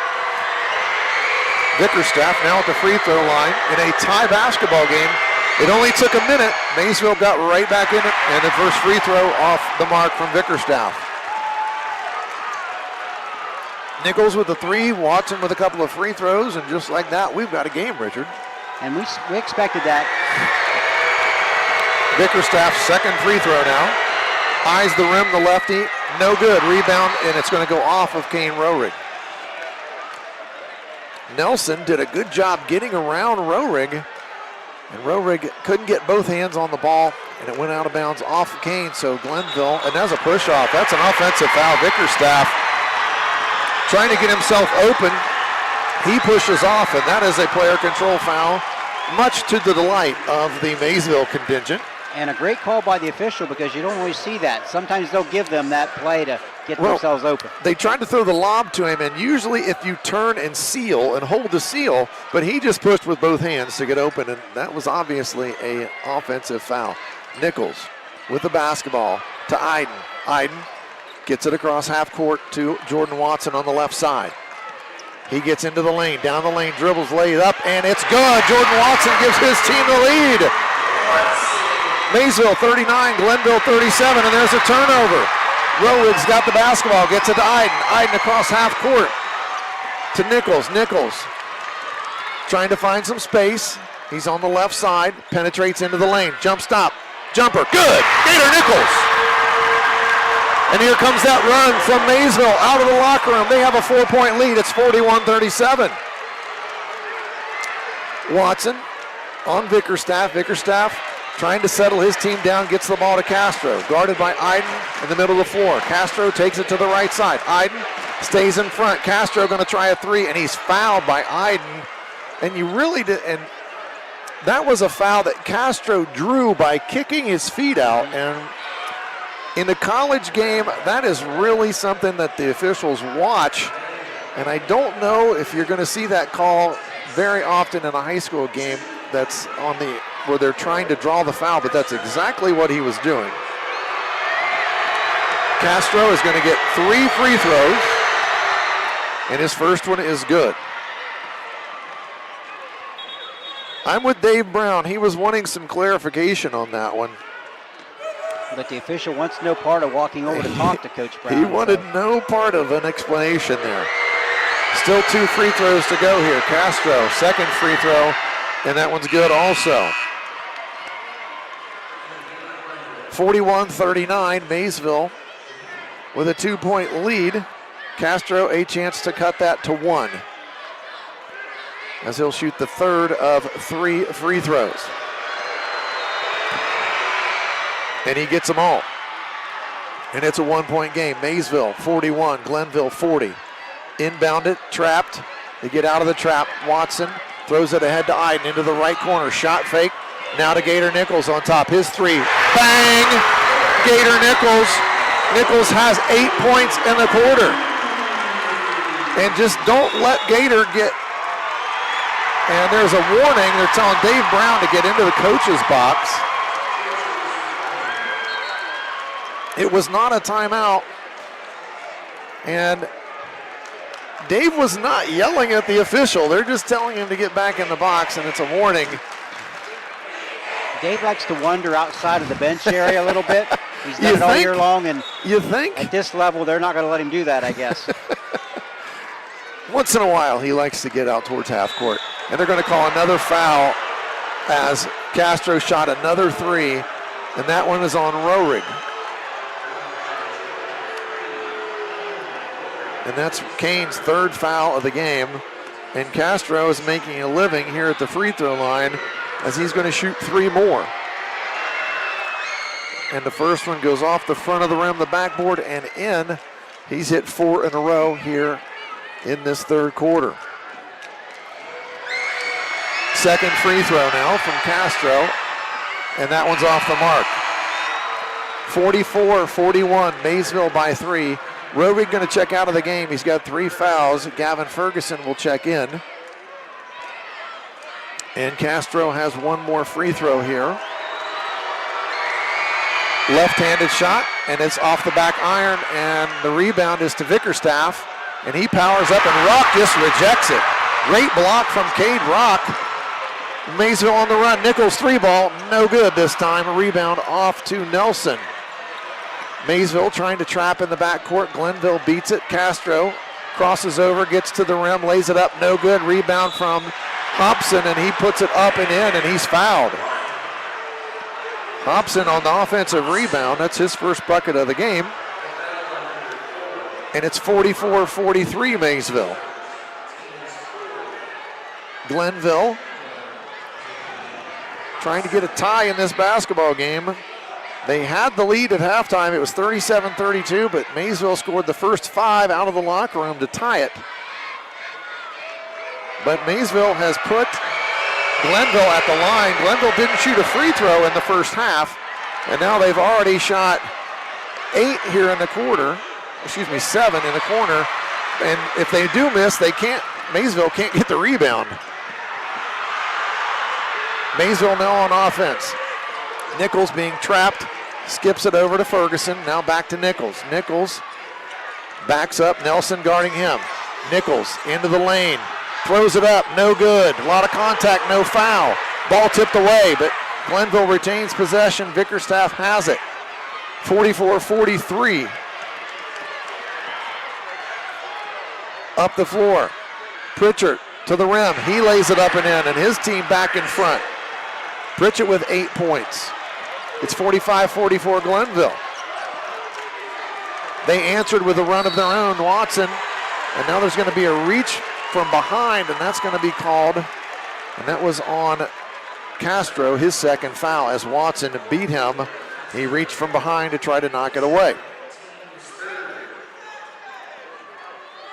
Sideline out of bounds for Maysville. Ferguson with the basketball, guarded by Pritchard. Ferguson working against him, gets it over to Nichols on the left side. Nichols backs up, Castro guarding him at half court. Gator trying to line him up, get some space, he gets around him, and he's bumped, and they're going to call an offensive foul on Nichols. That's Gator's second foul, I believe.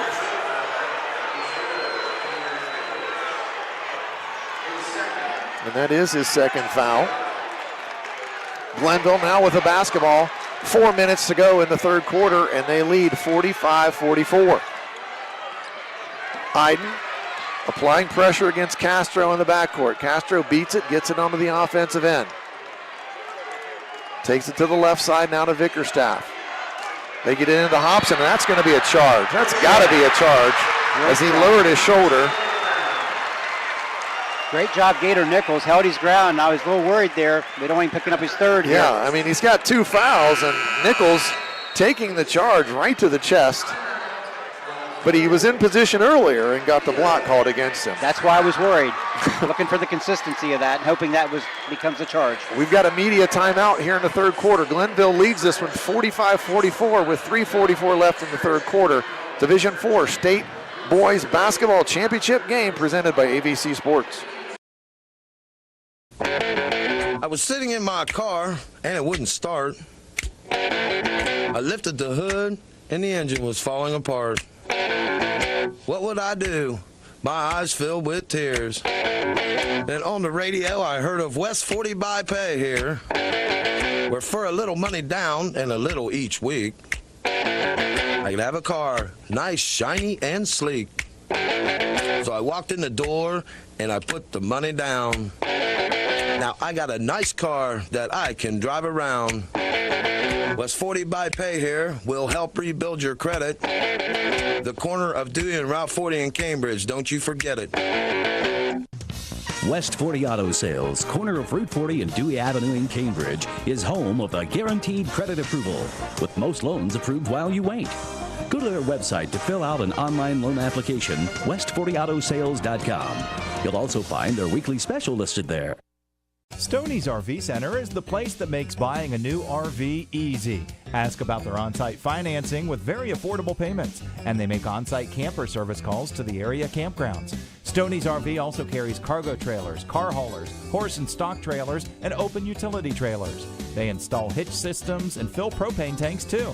Stoney's RV Center, the place that takes camping to the next level, and a proud sponsor of our area high school sports teams. Looking for reliable insurance that fits your life? Look no further than Allen Hunter State Farm in Cambridge, Ohio. From auto to home to life insurance, we offer a range of options tailored to your needs. With our friendly, knowledgeable team, you'll get the protection and peace of mind you deserve. We're dedicated to being there for you, just like a good neighbor should. Call Allen Hunter State Farm today and discover how we can help you safeguard your future. Call 740-439-5385. Like a good neighbor, State Farm is there. Third quarter in the Division IV State Championship game. Glenville leads Maysville 45-44. We've got 3:44 to play here in the third quarter. A hotly contested game, and it's what you would expect in the state finals, Richard. It really is, and we knew coming in it'd be a game like this, and regardless of the halftime score, Maysville comes out, makes a great run, gets the lead. Glenville responds. Now they're up 1, so I think we're going to see a lot of back and forth the remaining a lot of back and forth. It's been very entertaining as Maysville, it's the third quarter, it's just been their quarter in these tournament games, and they trailed by 5 at the half. They scored, got out in front in this second half, but as you said, Glenville has responded, and they've got back in front here by a point.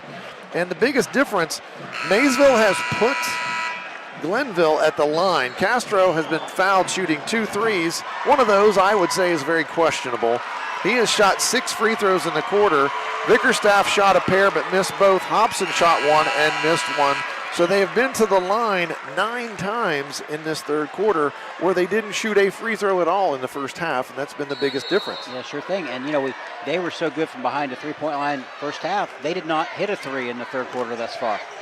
Watson brings the ball up against pressure from Hobson. Turns back, now gets it to Gator Nichols on the right wing. Gator trying to find some space. He gets around, kicks it back to Watson. Watson hands it back to Gator. Being guarded by Nelson, and it's going to be tipped away by Nelson. A lot of hands there defensively against Gator Nichols. Getting pushed Nelson, just a little bit defensively. Very long and lanky defender. They've switched him onto Gator here in this third quarter. Inbounded to Iden. Iden trying to work and find some space. Gets it back to Nichols. Nichols now guarded by Pritchett. Gets it to Watson. Off a screen from Ferguson. Now Nichols on the left side. Iden off a screen. Now he penetrates. Backs up. Gets it back to Gator. Gator penetrates into the lane. Layup, no good. A lot of contact. Rebound from Cade Rock and put back in. Rock with the putback. His second basket, and Maysville back on top by 1. It's 46-45. Pritchard now on the attack for Glenville on the right side of the floor. He's going to try to take Rock himself, and he does, and he lays it up and in. Rock kind of gave up. Pritchard just blew by him. I think Cade was anticipating some help on that side and didn't get any. Pritchard puts his team back in front by 1. Watson the other way, and he's fouled by Hobson as he goes to the rim. And that's going to be 3 fouls on Hobson, and Hobson needs to calm down or he's going to get a technical foul because he came up complaining really too hard for a player to be complaining in a state championship game. Well, yeah, and Dave, it's a foul. It was a foul. Vickerstaff doing a nice job as a teammate, going over, talking to him, trying to calm his teammate down. He understands the enormity of the situation. Don't want to make it worse. Watson shooting 2 free throws, and this time the first one no good. He'd hit 4 straight. He's now 4 for 5. And I think had this not been a state championship game, that was probably a technical right there by the official, but he didn't want to punish the team. You're exactly right. That probably in a regular season game, that's probably a technical. Second free throw now from Jordan Watson. He's trying to tie this thing up. And his second free throw is nothing but nylon. It's good, and it's 47 all. 2:25 to play in the third quarter. Glenville walking it up the floor. Castro against Iden. Here comes a trap now from Nichols. They get it to the middle of the floor. They beat the trap. Bounce pass low to Nelson. He's up and good. His second basket of the game. He's got 5, and his team with a 2-point lead. Maysville went to the half-court trap again, trying to get a turnover, and it backfired. Watson down the lane, stops, pops, bang. Jordan Watson from about 10 feet, and he ties it back up at 49. Minute 50 to go in this third quarter. Iden harassing Castro. Bickerstaff going to try a 3 from deep, this time no good, but there's an offensive rebound inside by Staley, and Staley is fouled as he tried to put it up and in. His first action of the game, Lorenzo Staley. Another just lanky, athletic-looking player from Glenville. He's got a pair to shoot here, and his first free throw is no good. Kane Robrick going to check back into the game for Ferguson. Maysville basically going to rotate 6 guys in the game. Ferguson comes in off the bench as a sub, and then they going to sub in and out individually the rest of the way. Staley's second free throw, no good. Box out from Cade Rock, and he got the rebound. Maysville on the attack. Watson up the right side of the floor. He gets to the rim. He lays it up and in. Jordan Watson. Watson has come alive here in the third quarter. He's got 9 in the quarter. His team up 51-49, a minute 20 to go. Trying to clear out a side for Pritchard against Gator Nichols. He gets a screen. Now they throw it in deep. Rorig on defense, but Watson thought he had the steal, but they're going to call a foul from behind. Thought Watson had a clean play on the basketball, but it's a foul instead, and it's his first. Glenville will inbound the ball. It's the 15th foul, Dave. I think it's going to be a 2-shot foul. And it is the 5th, so they're going to be a 2-shot foul. Staley back at the line. He just missed a pair a moment ago, and he'll get 2 again this time. And his first free throw. Highs the rim, and this time he gets it to go. 51-50, Maysville, 1:10 to play in the third quarter. Staley back at the line for his second free throw. Eyes the rim, dribbles it, and his second free throw, nothing but net. He goes 2 for 2 that time. And he checks out of the basketball game along with Pritchard. It's 51 all, 1:10 left in the third quarter. Jordan Watson brings it up against pressure, and he gets it into the front court and hands it to Nichols, and he's fouled. And Nelson, I don't know what his reaction is for, but he just ripped Gator Nichols' arm off. And that's going to be 2 shots now for Nichols.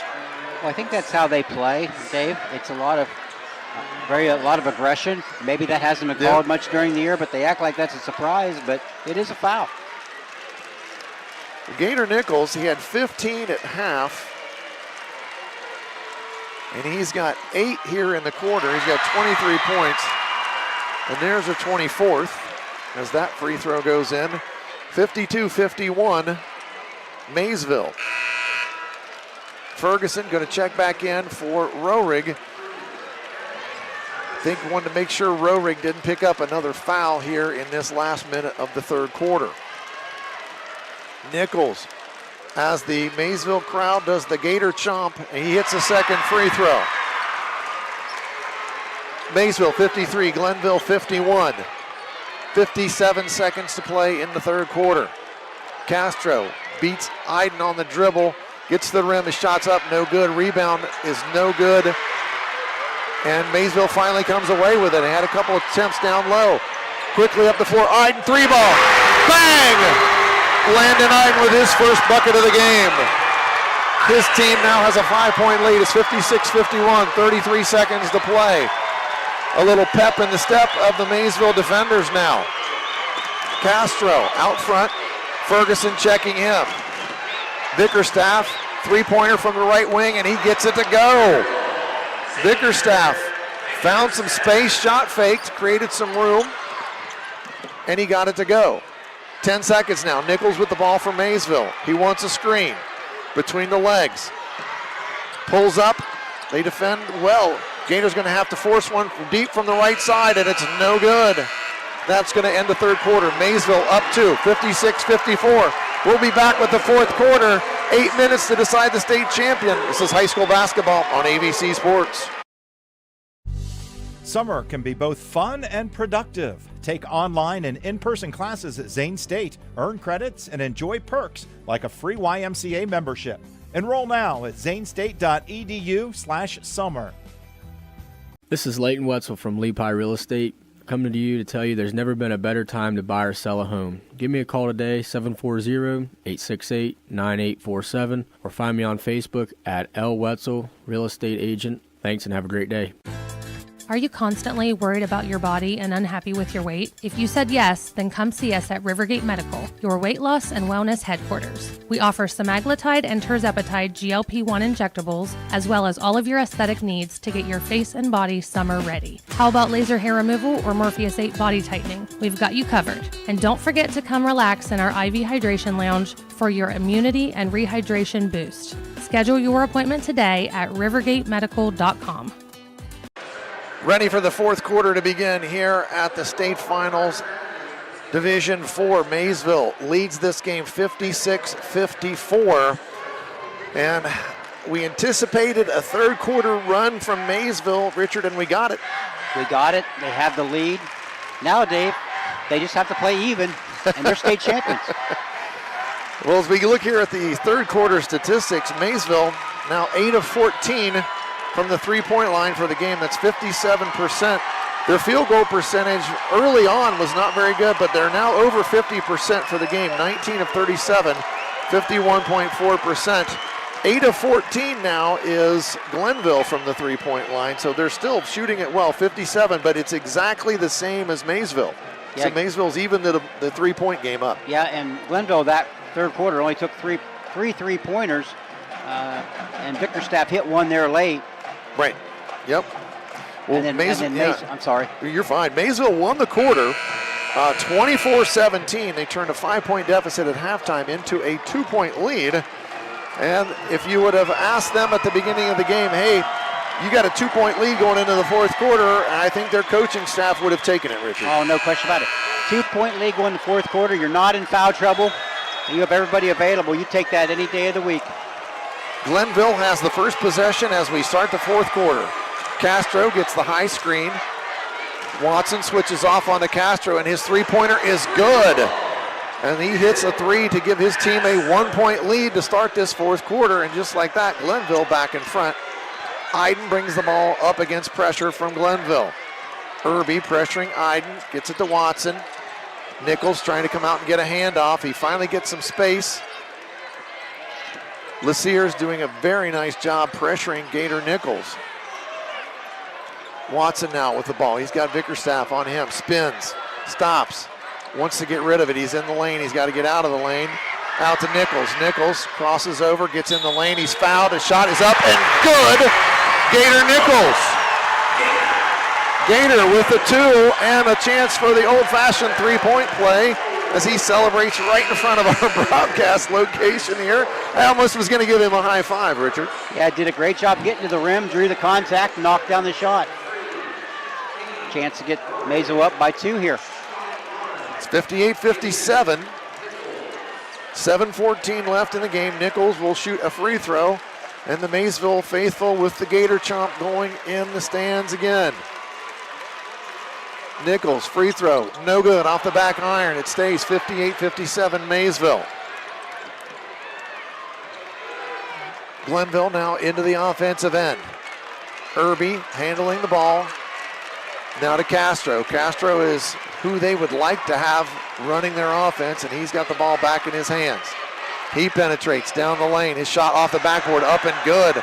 Irby, Castro scored the first 5 points of the fourth quarter for his team. Nichols down the lane. Jump shot, no good. He gets his own rebound. Fires it out to Iden in the corner. His three-pointer in and out. Rebound off to Vickerstaff. Glenville with the ball on a 1-point lead, 59-58. 6:28 to play in the game. Pritchard hands it back to Castro at midcourt. Rohrig has his hands full on a much shorter, faster player, and he's going to pull up and take a jump shot. It's no good, and the rebound is fought for, and eventually the scramble goes to Glenville, and they're going to call a timeout. And it's a 30-second timeout, so we'll keep it right here. Richard, a 1-point game in the state finals, you can't ask for much more. No, and Maysville, they're right where they want. Obviously, we'd like to have a lead, but they're right where they want to be with 6 minutes to go. Again, They're not in foul trouble, playing pretty well. And that last shot by Iden was down in the rim and popped back out. Just didn't want to go, did it? No. You don't see too many like that. I thought it was in. It just hit the side of the rim, popped back out. Well, game reset here. 6:09 to play in the basketball game. Glenville 59, Maysville 58. In this quarter, Glenville has 1 foul. Maysville has none. That's always something to keep an eye on. I talked about this in the other game we were watching at the end. With the no drama of the 1-and-1 at the end, it kind of takes some of that drama off of the 1-and-1 situation late in the game. Yeah, a whole different set of pressure than it used to be with the 1-and-1. And I will say this about the officiating. There's been some fouls called, but at least it's consistent. It has been very consistent in this basketball game, and that's what you just want as the coach.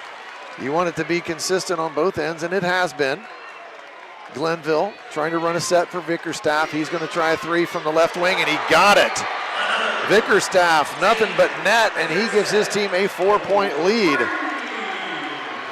Watson down the lane for Maysville. Stops, pops from 12. No good. Vickerstaff with the rebound. Glenville with the ball on a 4-point lead. 5:40 to play in the fourth quarter. Maysville needing a stop as Glenville has scored 8 points, hit a couple of threes to start this fourth quarter. Glenville now spreading the floor out. Vickerstaff corner 3 again, and he gets another one. Vickerstaff, he's got 5 threes on the game. He's got 21 points, 15 of those on 3-pointers, and his team now is up 7, 65-58. Iden gets to the rim though. Shot fake, up and good from Landon Iden. He's got 5, cuts the lead to 5. It's 65-60 Glenville. Irby with the ball. Rohrig guarding him. A lot of space out there. Irby gets around him. They kick it out into the left corner. DeShears thought about a 3-pointer and turned it down. Irby now working against Rohrig again. Rohrig having to guard out in space. It's a tough matchup. Braylon Irby pretty quick with the ball. Rohrig trying to stay in front of him. Gets around him into the lane, kicks it into the corner for a three. It's off the mark. Rebound fought for, and Jordan Watson comes up with it. And he's hammered in the backcourt. And that foul is going to be on Pritchard. His first of the game. 4:16 to play. Glenville with a 5-point lead, 65-60. Nelson back in the game for Glenville. If I was Glenville, I think I would have tried to find Vickerstaff again because he is hot from the perimeter. He hit 2 threes so far in this fourth quarter. They put 2 players on Nichols to deny him the ball on the inbounds, and he still gets it on the offensive end now. Iden gets around his defender. It's knocked away from behind, out of bounds. Yeah, I'm not sure Pritchard was supposed to shoot that down there, Dave. That might have been a freshman mistake because I think really the only one that has a green light's Vickerstaff. Yeah, I think you're right. Iden going to take the ball out of bounds underneath the Maysville bucket. Right into Gator Nichols, inside, spins, shot, in and out. Rebound though from Rock, no good. Rebound off to Glenville. Pritchard in a hurry. He gets down the lane, he dumps it off, but they kick it back out. Castro now going to set the offense. It's 65-60, 3:48 to play. Castro weaving in and out, now backs up to half court, being guarded by Iden. Iden stays in front. Castro gets around him, and it's going to be a foul on Landon Iden. And that's going to be, I believe, the first foul of the fourth quarter. It is on Maysville.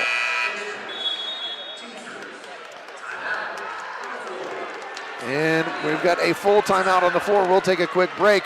3:33 to play. Glenville 65, Maysville 60. It's the Division IV state finals on AVC Sports. Custom Vehicles of Zanesville is the local spot for all car, truck, marine, and RV accessories. From remote starts, heated seats, stereo equipment, lift kits, WeatherTech products, tonneau covers, toolboxes, strobe lights, Rhino lightings, Z-Bart rust proofing, and undercoating. If it can be found online, they can get it. Stop by their showroom today and see how they can use their expertise to enhance your vehicle. Your local real truck preferred dealer. Custom Vehicles of Zanesville, 3619 Old Falls Road, CustomVehiclesZAN.com. Looking for trusted dental care for the whole family? Dr. Darcy Wakefield and the team at Wakefield Dental have you covered. From pediatric to general and orthodontic care, they offer a full range of services. At Wakefield Dental, they focus on individualized treatment plans that not only create beautiful smiles, but build lasting confidence. Schedule your consultation today. Call 740-435-3100 or go to drwakefieldDDS.com. You're listening to high school basketball on 107.9, 98.5 Nash ICON WILE Cambridge. Fourth quarter action here at UD Arena. Glenville 65, Maysville 60. We've got 3 minutes and 33 seconds to play.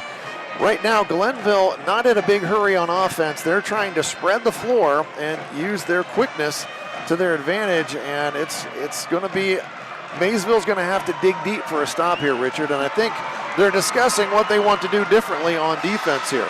Yeah, I think they're going to have to come out and get them. I mean, that's a little dangerous because you may give up penetration, but they can't let them just, spread them out and milk clock and then end up with a big shot. So, because, here in the fourth quarter, Glenville's 3 for 3 from behind the arc. Vickerstaff has 2 of them because they can shoot the basketball. He has really cashed in from deep, and it's not just at the high school line. He's been out behind the college line here on the floor at UD in the three-pointers that he has hit here in this fourth quarter. He's got 21 for Glenville, and it's Glenville basketball. 1 foul in the quarter on Maysville, and they inbound it to Irby, who's being guarded by Rohrig. Now here comes a trap from Nichols. They try to rotate, they get it into Vickerstaff, and his left-handed shot is no good. His rebound attempt is no good, and the rebound is off to Glenville, and they're going to keep it. Pritchard has it, and he lost it out of bounds. Scramble for the basketball, and Maysville somehow comes away with it. Big break for Maysville. Yes, it was. Bickerstaff had 2 good looks around the basket and missed both of them. Yes, Thank he goodness. did. Maybe he needs to get out behind the three-point line because he missed 2 really in-close shots there. Nichols now works the ball up against Pritchard. He's cut off. Pritchard knocked it away, but Nichols gets it back. He finds Watson at the top of the circle. His three's good. Jordan Watson in his second half, and that's going to be a timeout for Maysville. They've drawn to within 2. It's 65-63. We'll take a quick break. Division IV state championship game on AVC Sports. Are you still trying to find a car that fits your lifestyle? How about a dealership with a 5-star review? Look no further. Browning Auto Sales is driven by dreams and shifting expectations. They have friendly and honest service that is truly making every mile a memory. Located in South Zanesville, Ohio. Call or text today at 740-683-5835. You can also check them out on Facebook at Browning Auto Sales. Patrons Buckeye Mutual Insurance Company is a proud supporter of high school basketball. Contact one of the 42 agencies writing for Patrons Buckeye for a quote from your local insurance company covering Ohio. Whether you need coverage for your home, mobile home, seasonal home, garage, farm equipment, Buckeye Mutual Insurance Company is located in Caldwell, Ohio, and can help. Visit our website at patronsbuckeye.com. Fourth quarter action at UD Arena. Maysville 63, Glenville 65. The Maysville crowd trying to get behind their team and will them to a victory here in this state championship game. There's 2:56 to play. Maysville trailing by 2, just off a 3 from Jordan Watson, and they're going to call foul in the backcourt. They had a trap. They had Castro going out of bounds, but there's going to be a foul instead. I believe it's on Iden. May have been a foul, but the way the game's been called, I'm a little surprised that was called right there. Castro inbounds it to Vickerstaff. He's being guarded by Rock. Back to Castro. Iden on him, and he gets it into the offensive end for Glenville. Hesitation dribble, and kick it out to Irby. Vickerstaff going to try a 3. This time it's an air ball, and it's going to go out of bounds, and it's going to be Maysville basketball. When he let it go, Richard, I thought he's going to get another one, but it was an air ball that time. Haven't seen many of those from him today. We have not seen many of those. Maysville with the ball and trailing by 2. 2:27 to play in this state championship game. Nichols crosses over, stops from 12 feet. He's fouled and hits it! Gator Nichols. Once again, that's Gator Nichols' 29th point of the game. And he has tied it up here with 2:21 to play, and he's got a free throw to give his team the lead. If you had any doubts about Gator Nichols as a basketball player, you can just get rid of those, because this kid is a gamer. He's got 32. Castro on the other end, kicks it into the corner for a 3. It's no good. Rebound for Gavin Ferguson. Ferguson did a fabulous job boxing out, and they're going to call foul on Pritchard, trying to knock it away from behind on Ferguson. Ferguson had him boxed out. Textbook job, Richard. Exactly, yeah. You start teaching that in 7th grade, Dave, and that was... It was a weak side rebound, which most misses, if you shoot it from the right side, are going to come off on the left. Ferguson over on that side, boxing out, and he gets possession of the basketball in a big rebound here in this game. It's 66-65 Maysville. Nichols with the basketball, being guarded by Pritchard. Nichols gets around him, a lot of body, but Gator going to lay it up and in. 68-65 Maysville. 1:40 to play. Nichols again goes to the well and answers. Castro penetrates down the lane, and he answers for Glenville. He's got 7 points in the quarter, and it's a 1-point game again. 68-67 Maysville. 1:26 to play. Ferguson hands it to Watson. Watson to Roerig. Roerig trying to get it to Gator. Gator's got it. Being guarded by Lasiers. A lot of hands. And I'd just put it in his hands. Let's see what he can do. Here he goes. Kicks it to Ferguson. Ferguson, it's knocked away, but it's a foul. And Leciers might have just fouled out of the game. Nope, that's his fourth. I don't understand the shock of the foul call. Gavin Ferguson will go to the line to shoot a pair. I mean, it is a foul. It was a foul. 1 minute, 6 seconds to play in the game. Maysville, 68. Glenville, 67. It has been a great basketball game. It really has. And that's what high school basketball is supposed to be. Two really good teams competing like crazy. Gavin Ferguson eyes the rim. His first free throw is up, and it's no good, off the back iron. Got a second free throw here. His team clinging to a 1-point lead with 1:06 left in the Division IV state championship. Ferguson, second free throw. Eyes the rim, off the back iron, same as the first one. And the rebound comes off to Ferguson. And he throws it away, and he got away with a travel. Ferguson got the rebound. Glenville knocked it away from each other, came right to Ferguson, but then he threw it away, and now there's a turnover on the other end. Iden gets in the passing lane, and oh my gosh, that's intentional. That's intentional. That's got to be intentional. That has got to be an intentional foul. Yes, it is. Yes, it is. It's intentional. Castro just flat out tackled Gator Nichols. And probably almost could be a technical, Dave.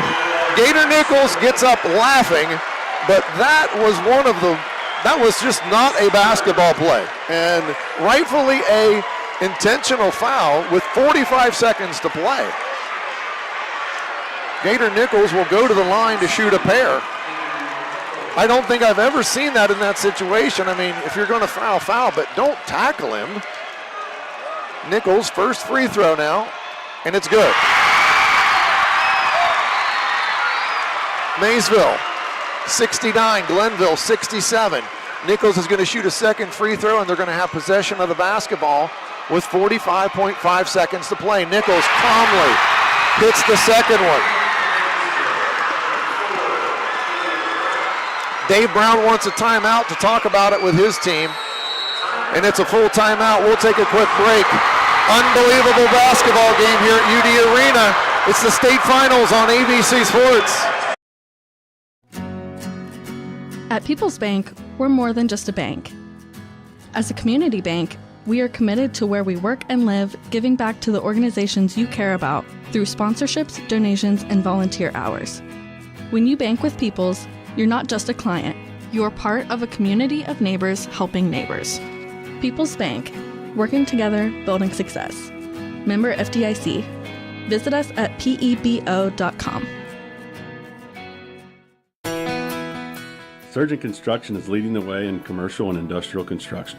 This is Jason Emsch, and we are committed to providing exceptional construction experience from pre-construction through project completion. Our success is measured by exceeding our clients' expectations. See our past and previous projects at Cambridge YMCA and New Educational Center at Jurassic Park and FMJ Shooting Range, just to name a few.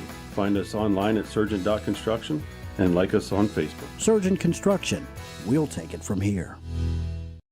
45 seconds to play here at UD Arena. Maysville with a 70-67 lead over Cleveland Glenville. Maysville will have the basketball out of bounds, and one of the hardest things to do, Richard, is inbound the ball under pressure late. So let's see if Maysville's got drawn up here to get the ball out of bounds. They're going to try to run Nichols off of a double screen. I'm pretty sure here he comes through the little elevator screen. They get it to him. Now they're going to have to foul him. And he backed all the way up on the dribble and had to call timeout as he was trapped by Vickerstaff and by Pritchard in the backcourt. 41 seconds left now, and it's still a three-point game. Maysville in front. And Richard and I talked during the commercial. This has just been a fantastic high school basketball game. Just so fortunate to be here, and if you're listening, I hope you're enjoying it as much as we are. It's been unbelievable action here. Maysville came out of the locker room, tied the game up in the third quarter. Glenville surged back ahead, then Maysville got the lead back. To start the fourth quarter, Glenville came out, hit 3 threes. All of a sudden it looks like they're going to run away with it, but here comes Maysville back as they ride Gator Nichols to a 3-point lead now with 41.7 seconds to play. They're inbounding it all the way down on the other end, and they've got 2 guys sandwiching Gator Nichols. Yeah, they know where it's going, so they're going to try They get it into Watson. Watson to Roerig. Roerig looking for help, gets it to Iden. Iden back to Roerig into the front court, now to Nichols. Nichols, he's got the ball where he wants it, now to Roerig, and he's going to be fouled. Roerig fouled from behind with 28 seconds to play. He's going to go to the line to shoot 2. 28.8 seconds. It's 70-67 Maysville. Roerig, 2 free throws. Big free throws, Dave. Big free throws for Kane Roerig. First free throw up, and it's good. Nothing but net from Kane Roerig. 71-67, Maysville. Kane eyes the rim, deep breath. All of Maysville in prayer, I believe, and it rolls in. Roerig gives his team a 5-point lead, but Vickerstaff on the other end, he tries a 3, no good. Rebound for Vickerstaff, it's to Pritchard. Pritchard tries a 3, no good. Rebound to Gator Nichols. Nichols has got it. They tried to foul him, but they couldn't get him. Nichols is dribbling away from everyone. He's fouled with 13 seconds left. Gator Nichols is going to go to the line and shoot 2 free throws with his team leading by 5 points. 13 seconds left. Need 2 of these, Dave. Sure would be nice. If Gator can hit a couple, that makes it a 3-possession game. We need them both. Needs them both to make it a 3-possession game. Nichols toes the line, dribbles it twice, deep breath, free throw, good. Gator Nichols.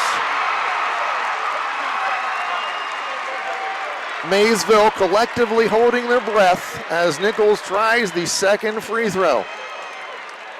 Shot is up, shot is good. Gator Nichols gives his team a 74-67 lead. The Maysville fans can smell it. Glenville, rushed 3, no good. Rebound, out of bounds, off of Maysville. Only 6 seconds to play, 5.8 to be exact. Just make them use time, Dave. And make them use time. Maysville on the cusp of winning it all. 3-pointer, no good, in and out, rebound, off to Gator Nichols. Maysville, state champions. Maysville Panthers, they win it 74-67 in a thriller at UD Arena. They celebrate at half court, and rightfully so. They climbed the mountaintop, and they did it, Richard. Yes, they did. And we knew coming in that being here last year was an advantage. They never panicked. They played Maysville basketball and found a way to win. It was an unbelievable effort from the boys from Southtown, and they are rewarded with a state championship here in Division 4.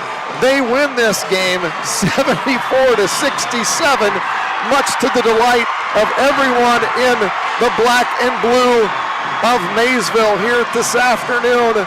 A great basketball game, and we were talking about what they needed, and it was the second half flourish that they've done so many times, Richard, and it was led by Nichols and Watson. Yeah, and Dave, they just played Maysville basketball. I know that's kind of a cliche, but they never lost their identity. They know what they do well, and they stuck with it, and they're just tough.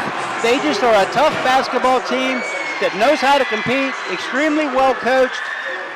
Credit to Dave Brown, Jared Cox, and the staff, and it's just a great feeling to bring back a state championship to the East District, quite frankly. Yes, you know it. And when we come back, we'll talk about everything that transpired in this basketball game. A lot to recap when we come back to UD Arena. The Division 4 state champions are from Southtown. Today is the day you make changes, the day you have looked forward to, the day you take a step to see the you before addiction.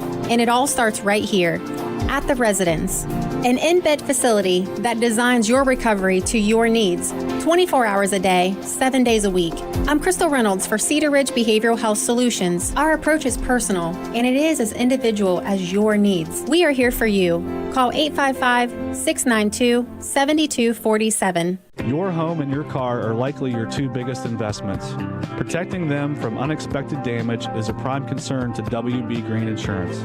They are proud to represent Westfield Insurance, a financial service organization that provides insurance products for your home, auto, and business.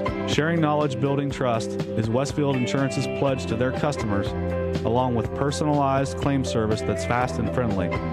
To learn how Westfield can help with your insurance needs, talk to WB Green Insurance today. Looking to boost your career or find top talent for your team? Action Total Staffing has you covered. Whether you're job hunting or hiring, our expert team connects the right people with the right opportunities. Locally owned and operated since 1994, we are located at 2239 Maple Avenue in Zanesville. Call us at 740-450-8411 or visit our website at actiontotalstaffingohio.com. Job opportunities in Zanesville, Frazeysburg, Coshocton, Cambridge, and Byesville. Stop in and get your career in gear at Action Total Staffing.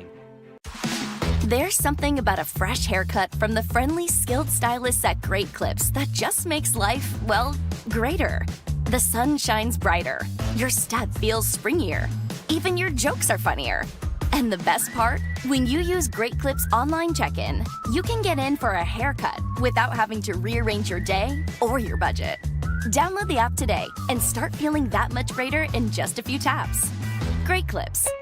It's gonna be great. Are you looking for the perfect way to say I love you, happy birthday, or even I'm sorry? At Florafino's, we've got you covered.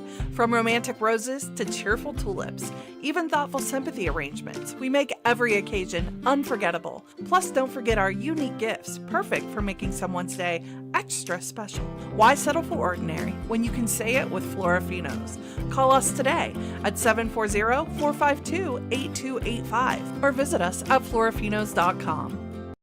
Dave Hilliard and Richard Hall back here at UD Arena in the aftermath of the Maysville winning the state championship over Cleveland Glenville in just a thriller here at UD Arena.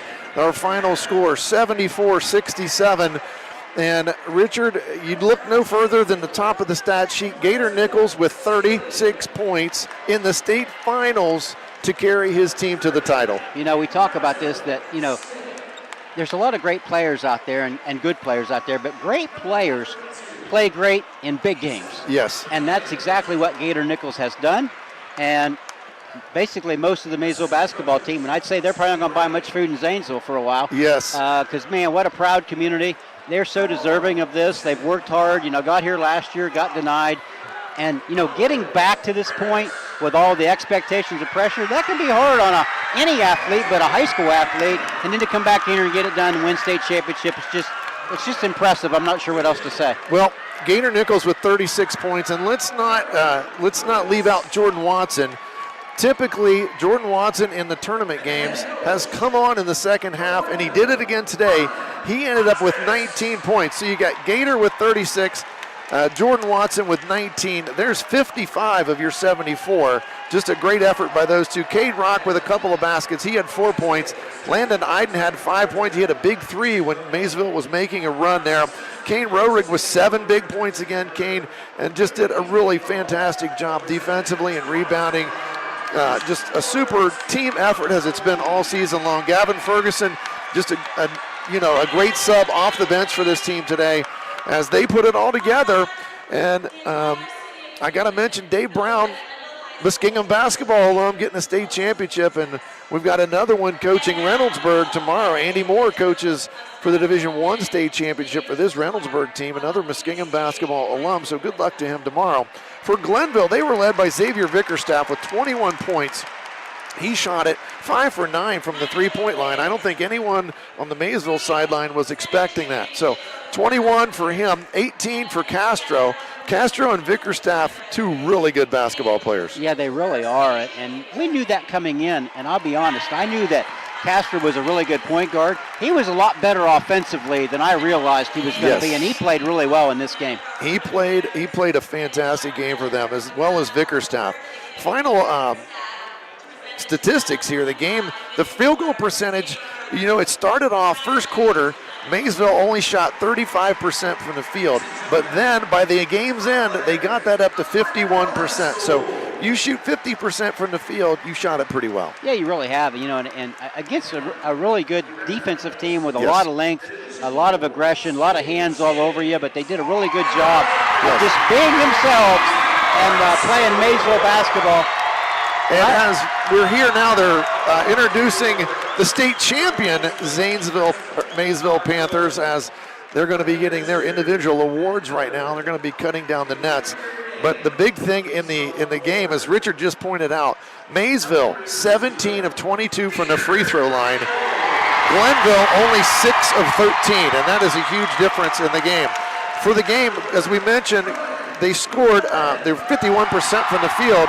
They shot Maysville 56% from the three-point line, 9 for 16, and then 17 of 22 from the free throw line, 77%. For the game, Glenville cooled off, 47% from the field from the game, 45.8%, 11 of 24 from the three-point line, and that really cooled off as the game progressed as well. Free throws, we mentioned again, only 6 of 13 from Glenville. Maysville 17 of 22, and they made the difference at the free throw line. And just a huge thing, you know, they got fouled, and they went to the line and they made the free throws. And you got to think, the key play in the game, in a tight basketball game, an intentional foul by Castro against Nichols in the backcourt, where he did not attempt to go for the basketball, and he just flat out tackled Gator Nichols. Again, Glenville's a football school, but this is not the time for football. It was it's a basketball game, and unfortunately for them, that was a turning point in the game. The intentional foul, the free throws, and possession. I didn't check, but he might be a defensive back on the football team because that was the kind of play that was. And but I'll tell you, I talked to Jared Cox via text 2 or 3 times this week because Coach Brown's hard to get a hold of when he's busy. Yes. So I talked to Coach Cox a couple times, and he said they will foul us, and if we make them, we have a great chance to win. So this really was part of their game plan. Yeah, well, and they pulled it off today.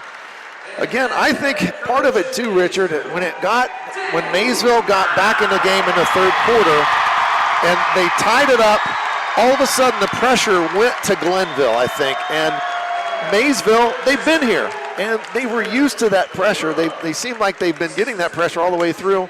So I think the pressure was a little bit of a factor, too, in terms of the shooting. Sure it was. We knew the longer Maysville could hang around, having been here before. You know, once they got that lead, I felt really good about that they were able to dictate what went on and come away with the state championship. Well, I got to say this, and maybe I'll be the first one, but there are 5 juniors that start for this basketball team, Richard. Yeah, no pressure for next year, fellas. No pressure. They've got, a class full of juniors that started for this basketball team, and they were able to advance through the tournament, get here, and cut down the nets today is what they're getting ready to do. As the team has been awarded their state championship medals, they've given the state championship trophy to Dave Brown, and his team is going to cut down the nets here at UD Arena. Just an amazing accomplishment for these kids from Southtown. And I asked, I posed a question on Twitter. Last year, they served a drink called the Big Shot Bob at Eagle Sticks, and I was just wondering if now they're going to have a Gator Bomb. They're going to need something. They're going to need something. What a performance. Gator Nichols with 36 points here. And needless to say, Gator Nichols is the Lock 9 Pizza player of the game for Maysville as he comes in with 36 points and he leads his team to the state championship here. Not too much more you can say about it. The Panthers came to Dayton and they got it done. Now, I've got to admit, I saw video of Dave Brown after the regional championship, and he was saying, well, now we've just got to concentrate on what we can do to win the state championship. We start Monday, we're going to be concentrating on what we can do to win the state championship. And myself, I was thinking, he's got to play Wyoming in this next game. And, he sounded very confident in what he was doing. But you know what? He believed, his team believed, and they came away the winners today. Well, that's how they carry themselves. They carry themselves with a lot of confidence. And, we've always said your players will reflect the attitude of their coach. Yes. And if the coach comes in confident, then obviously there's a lot of trust in that program, a lot of trust with the coaching staff, and that becomes contagious. And that's exactly what happened with Maysville, is they believe in themselves. Big win against Wyoming when they were down 4 late in double overtime, came back to win it. And I'll tell you, just a good program. And I know they were heartbroken last year. Yes. By getting here and not winning. But for those young men to put in the time to get back here again, yes. It's one thing to get here. It's another thing to come in here and leave state champions. So congratulations to the Maysville Panthers. Well, and I know Coach Brown has talked about this because some of the folks around Maysville would tell you, they'd say, hey, even if we lose, we're all juniors. We're going to come back next year. But Dave has told his team for the last month, don't let special pass you by. And they did not let special pass them by, as they have ridden the wave of just energy and teamwork and all those things that you talked about, all the hard work that's taken them here to the state championship game, and they have won it all. So congratulations to the Maysville Panthers at another state championship in the MVL. It is the school's first state championship. They played in the state semifinals in 1971, and then last year they won in the semi-play and lost in the finals. This year, they get it all the way. They climbed the mountain as they cut the nets here at the University of Dayton. So again, Dave Brown and his staff, Coach Cox, great guys, Sam Magnus, Jim Magnus, Tom Magnus, Jared Cox, and I got to give a shout out to Dave Brown's wife. She's a very supportive lady, and she does a lot of things around to help support the basketball team. So Katie, good job from her. And again, all the folks at Zanesville, Maysville, we certainly appreciate everything they've done for us. The athletic director, everybody at Maysville has been good to us all year long. They've gave us space, everything we needed.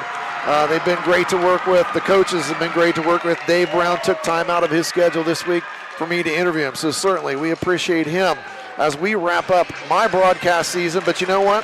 AVC, they've got another basketball game to broadcast tomorrow. Hopefully Monroe Central can get the job done tomorrow at 2 o'clock against Marion Local and get a second state championship brought home to the East District. Richard, what would that be like? Well, that'd be great. Riverview Soccer won it in the fall, and then this today.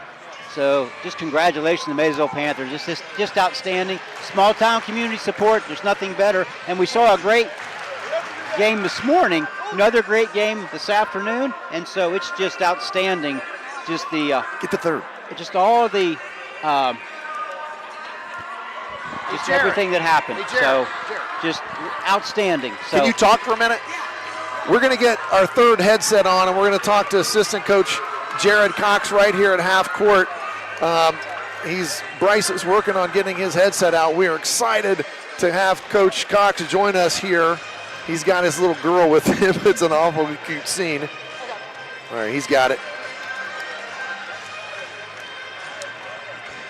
We're thankful that Coach Cox is going to be able to join us here. So Bryce, our technician, he is hooking us up here.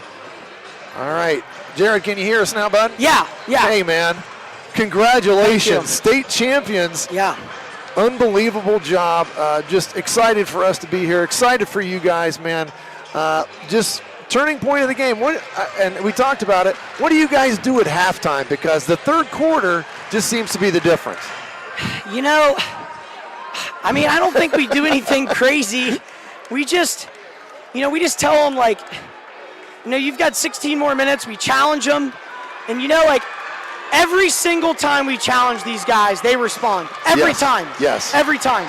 And it always seems to be that, and I've called it the second half avalanche that you guys do.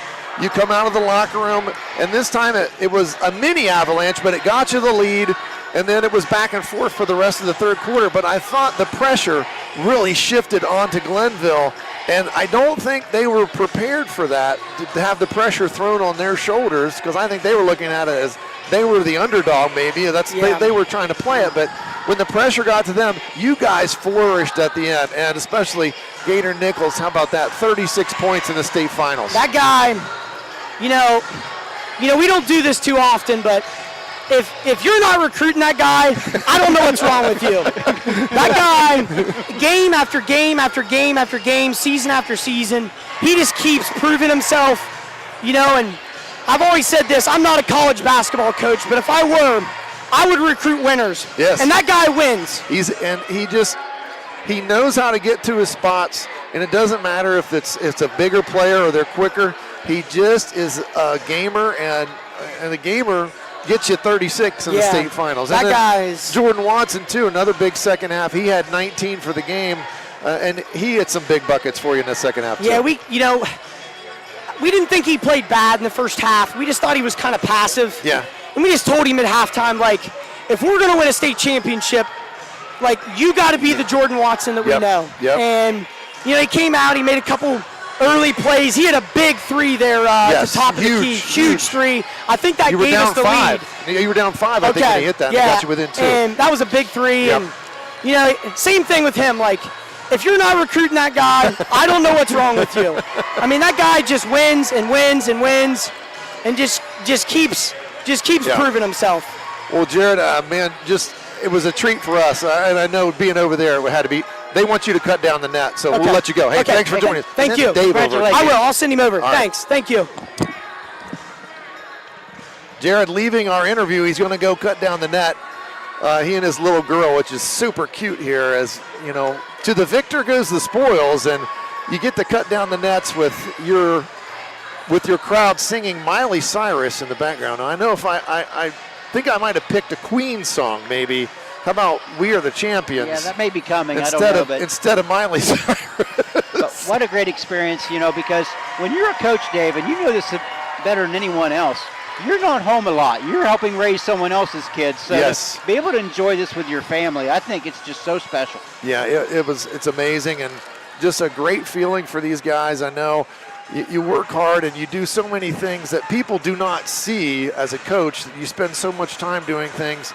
And, right now, this moment for Jared Cox and for Dave Brown, this is the height of their professional careers, and we're getting to watch it here at half court.